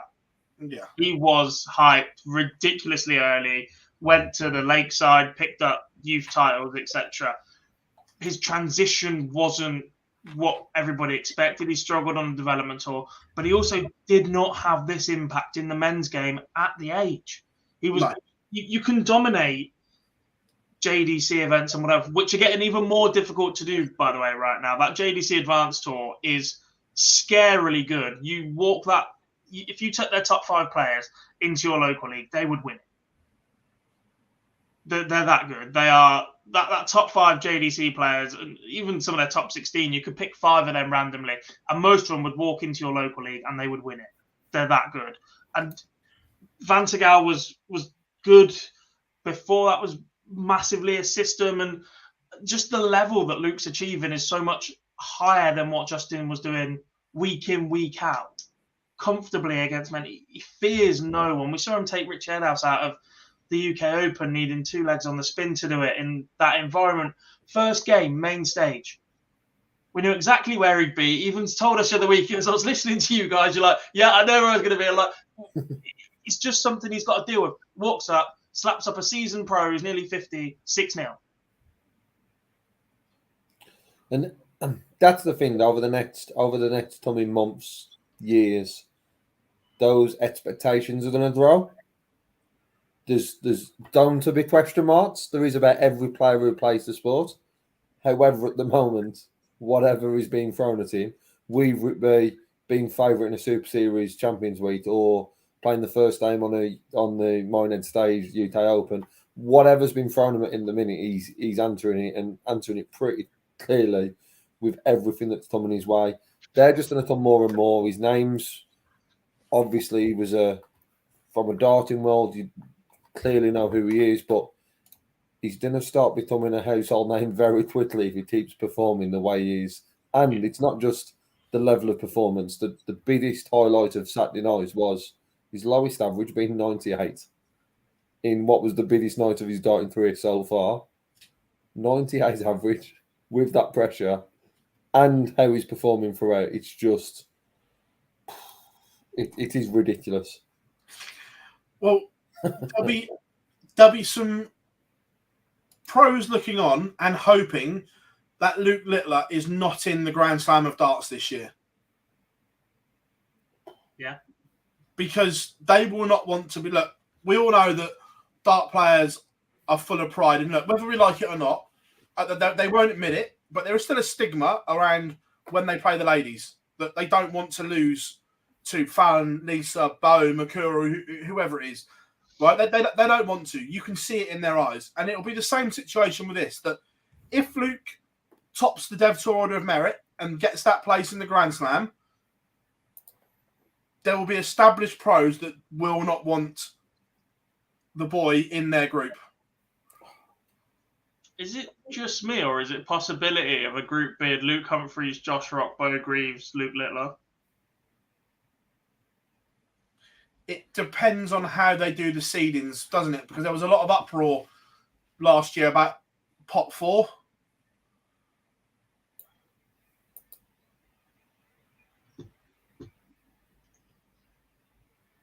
Yeah. So it depends how they do it is the answer.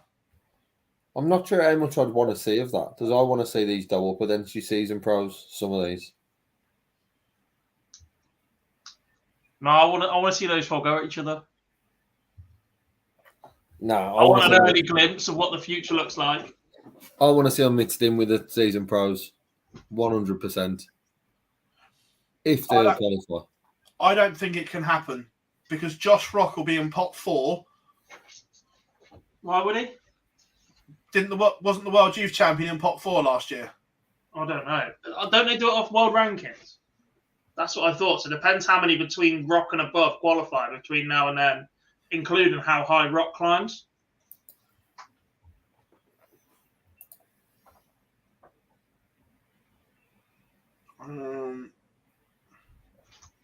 I didn't think it mattered what your qualification route was. They just did it in order of world rankings. So Ted Everts was World Youth Champion last year, wasn't he? Yeah, but he was also ranked 90-something.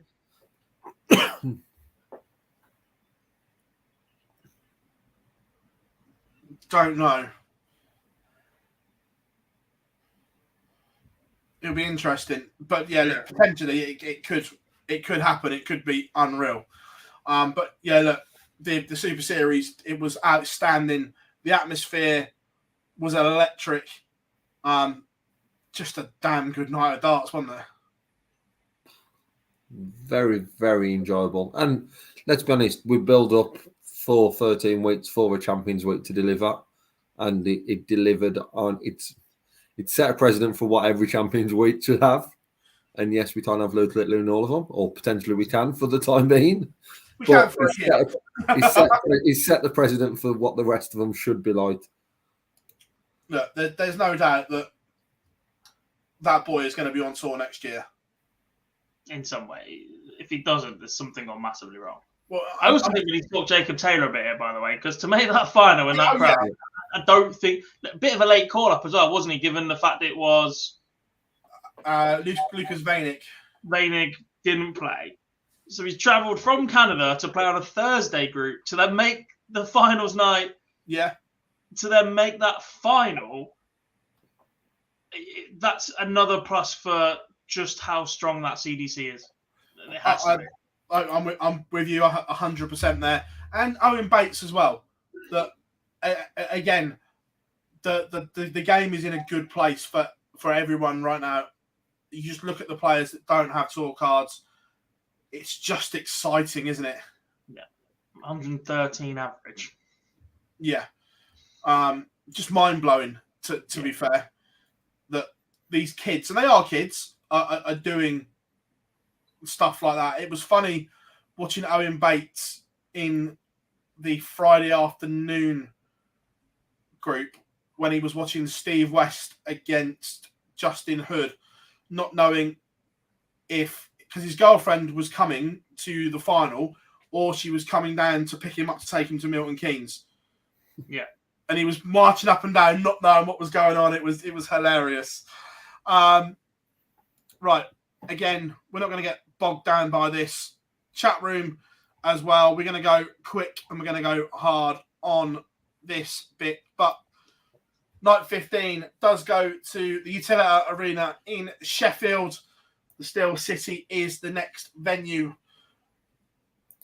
It could all be done as we said earlier.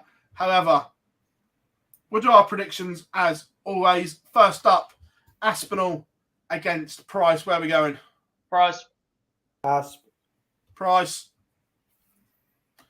Dobie versus Wright. Dobie. Wright. Van Gerwen. Smith. MvG. Oh, friend. He's back. Clayton against Dimitri. Johnny gets revenge for week 1.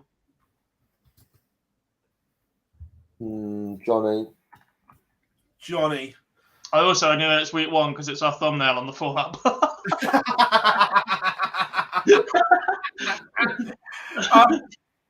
So, from your predictions, I want your winner and your runner-up, please, gentlemen. And chat room as well. I like this. They've just gone absolutely berserk in the chat room, which is what we like. Smith beats Price.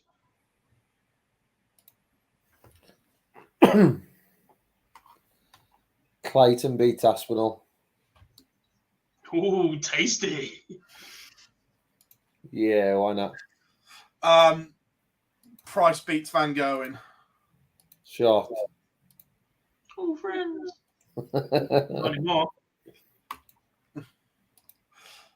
Same friends they are, Dob.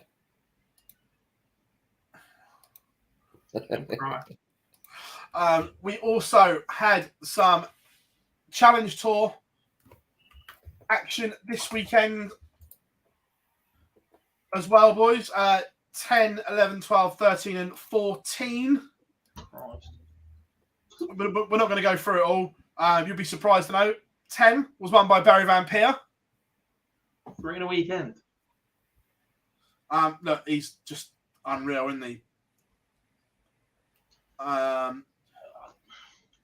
For me, Barry Van Peer's current form is important for a couple of people, not just Barry Van Peer. And they are Nathan Aspinall and Glenn Doran. Yeah.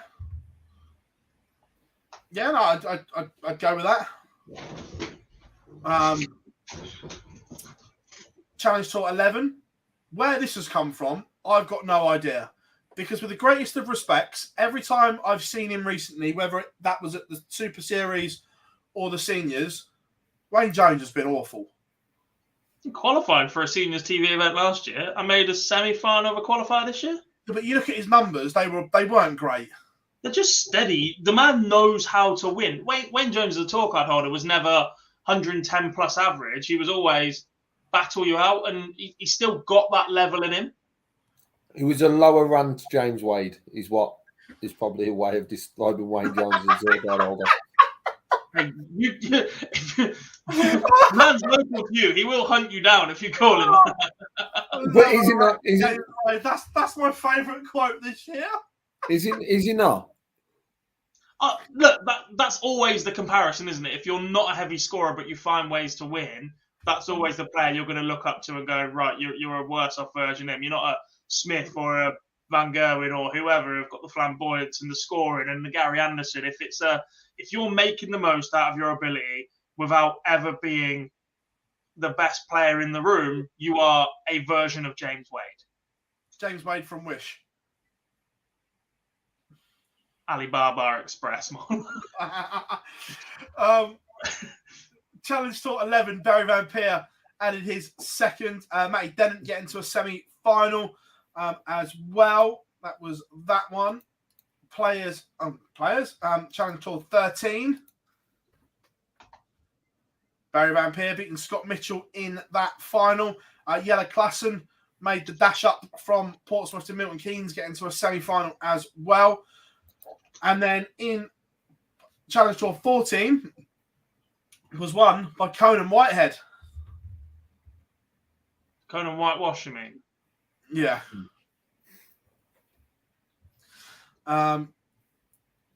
Looking ahead, Women's Series back this week. Bob says, are you working this weekend, Gob? Yeah.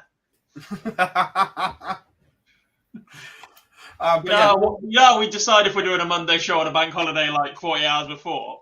That's me realising I'm working this weekend. Yeah. But yeah, the Women's Series return. It came out over the weekend. One big blow for this block. Mikuru Suzuki will not be making the trip to the UK because she's got soft tip in Japan, boys. That's a blow. It's a blow for the Women's Series that there is still events that can tempt players away, such as that. In terms of the race for Blackpool and beyond. Oh, she's in Blackpool. Don't worry about that. She is, but it means there's more. Look, she has been one of the standout players this year in terms of making finals and competing. Her absence means that race below gets that little bit more interesting for Fallon and for Lisa and for those in the chasing pack who perhaps haven't performed how we expect them to so far this year. Bo Greaves and Mikuru Suzuki have comfortably been the standout performers on the Women's Series this year. Oh, comfortably. And if 18 months ago you'd have turned around and said Fallon and Lisa are not nowhere near, but they aren't the top two outright and they haven't won an event between us, maybe more than that now, you'd have been laughed out the room. Oh yeah, completely. But the impact it probably has more is on the race for World Championship than it does on match play. But I wouldn't expect her to be in there anyway. Well, that's the women's. Where's the match race? Oh, the match play, she's done. She's there. She's not getting caught. She's on 7,300. Comfortably not getting caught.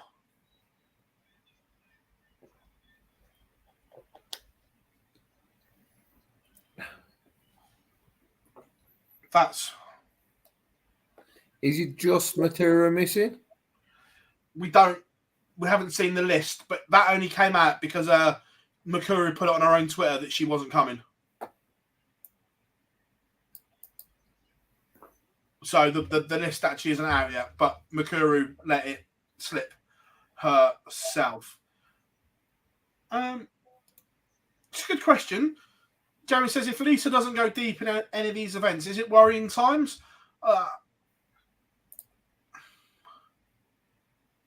not for the match play. I know she's third at the moment, so I don't think it's a concern for the match play. But potentially for the race for the world, she's only 10th at the moment, boys. Still a lot of events to go before the Worlds. Yeah, but if I guess from Jamie's question, if she go deep in these, there's another 4 events ticks off. Look, we know Lisa's talent and class is just there for all to see. But right now, the Lancashire Rose does have a little bit of work to do. The fact it wouldn't be not going deep that would be a concern. It depends who beats her in not letting her go deep. If the draw isn't kind and she runs into Bo twice and Fallon and, I don't know, Rhiannon O'Sullivan or Lorraine Winstanley in the last 64 constantly, would I be concerned? Probably not. But not as concerned. There is still a concern that Lisa Ashton was by far the best women's player in the world for 3 to 5 years and was an unstoppable force. And that level just doesn't seem to be there at the minute, or that doesn't seem to be able to be called up when she needs it as much.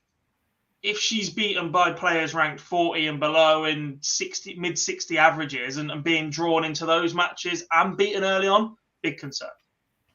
Well, look, outside of the usual suspects, it's a huge weekend for Rhiannon O'Sullivan, Kim Holden, Robin Byrne, Noeline Van Luyden, in and around that area. It's a huge weekend for those players because after the first block of women's series, they put themselves in fabulous positions. If they can build on that, they're in really good spots here. Yeah, we talked about the game away from the PDC generally and the opportunities there, but from a women's perspective right now, all focus is just on match play because that is their big TV event of the year in any organisation. So the focus has just got to be on that in that qualification. So it's such a big weekend, especially how relentless these blots come. The blot of 4, you can't afford to have a bad weekend. Yes, you can have an off event, but recovery's got to be there. And the fact they've had a very good start just means they've got to continue that on. And like I says, I'm with Dob. I think the Maturu not playing in it will come as a delight to all of them because they know they can't run into in round 1 or round 2. However, it does heap a little bit more pressure on. Yeah. No, she's not dark green. Yeah, she should be on the race for the match play, but she isn't. Yep. Eastern Hound currently isn't on the order of merit list because she hasn't played this year, because obviously that's cyclical January to December, whereas she's on the world match play race because she played an event last year. Yeah. I don't know is the honest answer, Jamie. My gut reaction would be probably not because they're all playing in that soft tip event, would be my initial thought. Would be a shame though. Oh, completely. Well,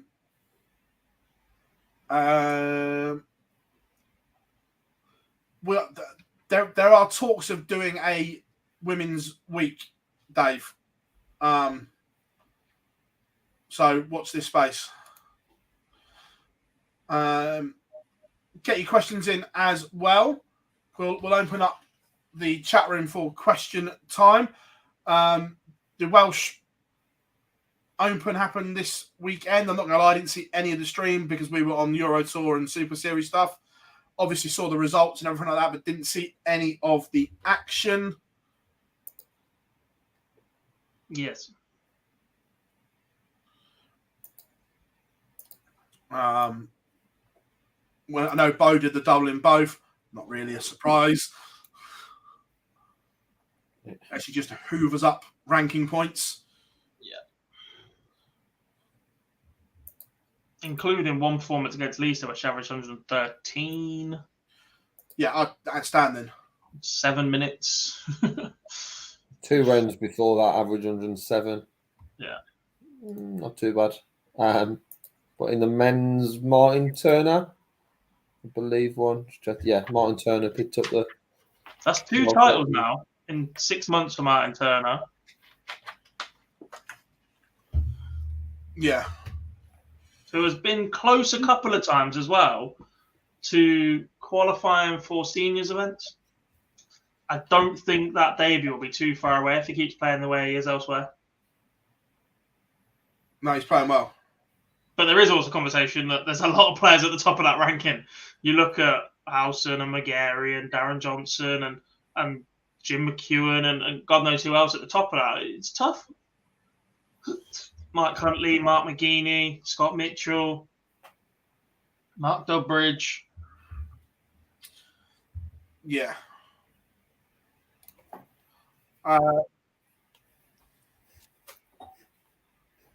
John, we all know the answer to that.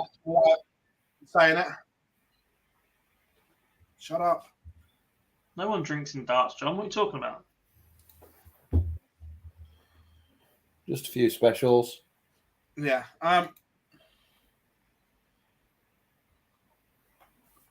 Look, he dropped a very cryptic message as we spoke about.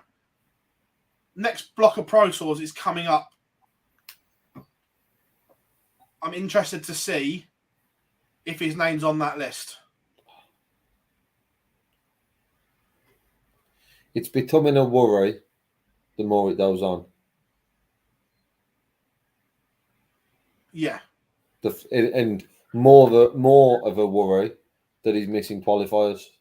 As we well know, yes, he's not there adding any prize money, but he's not having the opportunity to qualify for Euro Tours. I think it is a worry and it isn't. Because we know just how good he is. That if you give him a year to go after his card, I think he's got it in him.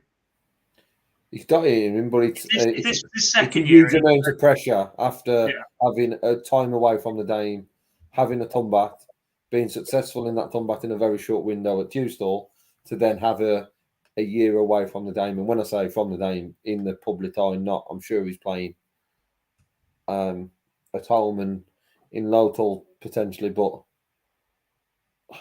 not playing the competitive nature as what the rest is. This isn't someone who's going on to the Challenger or Dev Tour as good as they are. This is going straight into first round Pro Tour games and then potentially MvG, Luke Humphries, to name them all. But it's just a lot of pressure. Yeah, completely. No, see, I think Corey has it in him to keep it in 1 year only because we've seen that level from him before. Don't think Perez does. Yeah, I agree that. Yeah, I don't think Perez can do it in 1 year.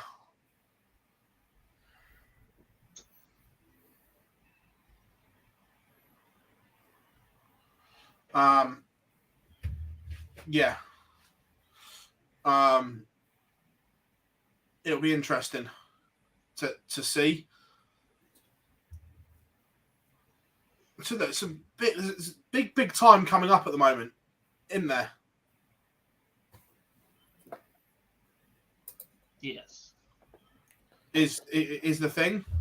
There's some big races, some big twists, some big turns coming up at the moment because the match play is now firmly on the horizon.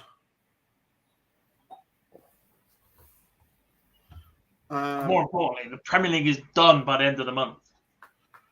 World Series is back. Hey. Delayed darts.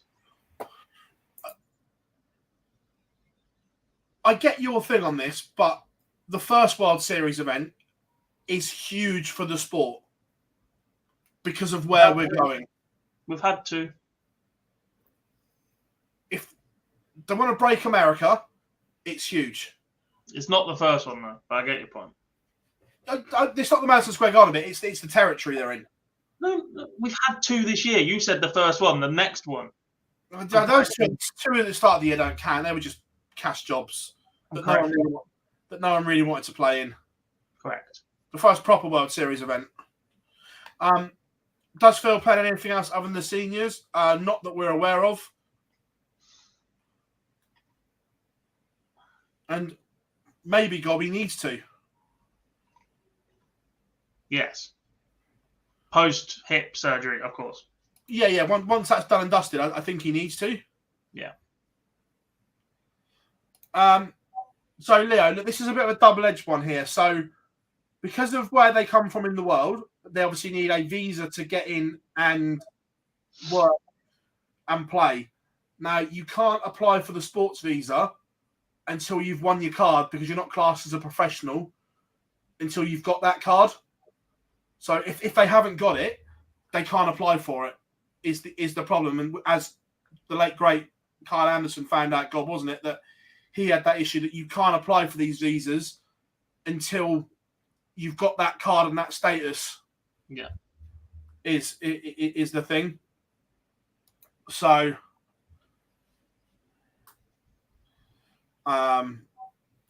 yeah, it's one of those. To be fair, I'm actually looking forward to the North American Championship as well in America. Because obviously we didn't know it at the time, but last year Leonard got his spot at the Slam for winning that. Yeah. So it's a huge weekend, full stop.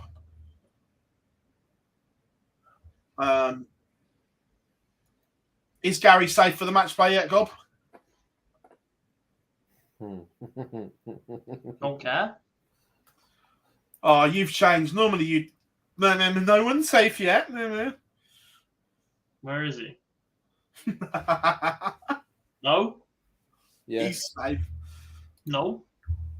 If he doesn't pick up any more prize money, you don't think he's safe? No?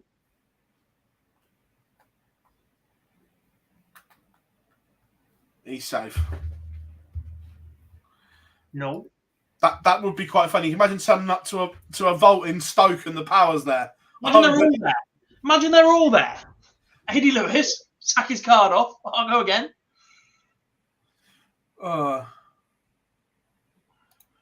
This is something that's been spoken about for a while. That I think this should come, and arguably has to. That 65 to 128 are allowed to play in other things. Yeah, but what are you going to allow them to play in? Whatever they want. I don't think you'll get it. I think the other organisations, it's always been an easy win for other organisations to not have to turn around and say, we don't want you, you're too good.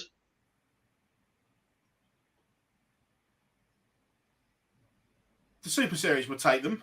As an invitation, yeah. As a player that went to vaults, picked up vaults, won locally and everything, I'm not sure through the ADC route, because that's not what they're there for. It's not, but do we honestly believe that 65 to 128 are professional players? I know they're classed as them because they've got that card, but are they really? Yes and no, and I think that's the problem. It's perceptions, isn't it? Because all it takes is enough of those competing in those events say, well, we're not doing it, that actually you lose your competition. And look, it's not unheard of. My local league from back home has a rule where you're only allowed one county player per team. You're not allowed two or more. That's just bollocks. Exactly. But it's always been there and they won't change it because they're worried about bringing in ringers for one-off games or a super team coming and winning the trophy. Grow up. Yeah, that's the most ridiculous thing I've ever heard of in my life. And it wasn't an issue for so long, and it became an issue again in the last couple of years for one team, and they're just like, well, we just won't play then. We just want to go out and play with our friends. It's not our fault. They became a county player at that point. Yeah, I think the 65 to 128. I think there needs to be two contracts within the PDC. The contract is, if you're in the top 64, is different to if you're 65 to 128. Well, logically, if you're not British, you do have that. You can go and play in affiliated PDC events. First year tour card holders outside the top 64, if you're an American, can go and play in the CDC events. Yeah, but second year you couldn't. No. But I think that there has to be. Second year it's first year no matter what ranking you are. Second year outside the top 64. Yeah. So technically, everybody but the Brits have the opportunity. But again, those events are so far apart that if you're a player, as Scotty said there, you want to be playing all the time and need to be playing all the time as well.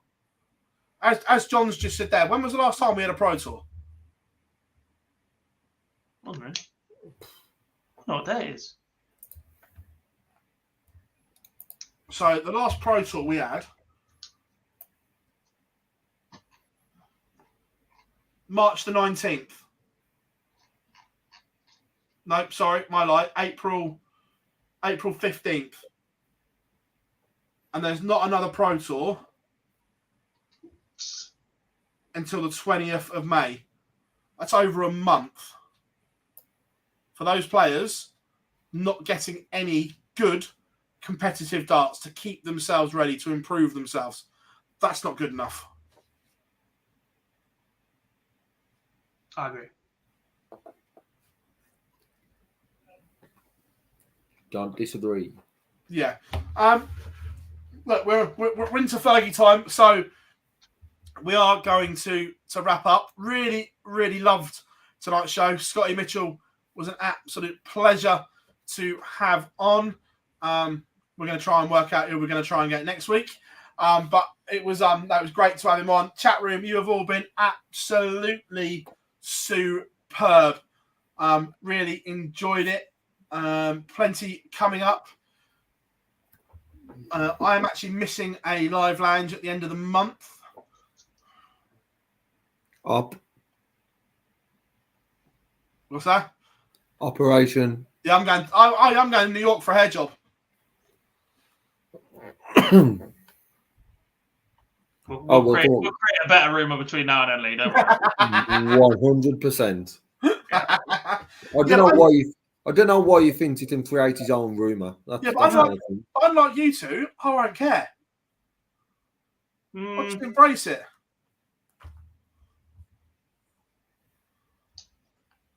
Mate, I've got it. I know exactly what it is. Hey, we can't say it until close to the time. Hey, you see the things I get called on Twitter. I couldn't give a fuck. Yeah, that's the route we're going down. I've got it. Well, to be fair, I might upgrade and see what the old Virgin Internet is like and pop into the show and say hello. No fans. No. I don't want you. Yeah, but you forget I've got the controls. I just get my laptop out and just log myself in. We don't want you. We can easily do stuff like this time with up, and it happens very easy. Wait, watch our numbers that week as well. But everyone in the chat room, Hendo. He thinks there's no Hendo, no party. But everyone, massively appreciate your support. We have been Online Darts. This has been the Live Lounge. We'll return next week for your viewing pleasure. That is us signing out, and we'll see you all very, very soon. Bye.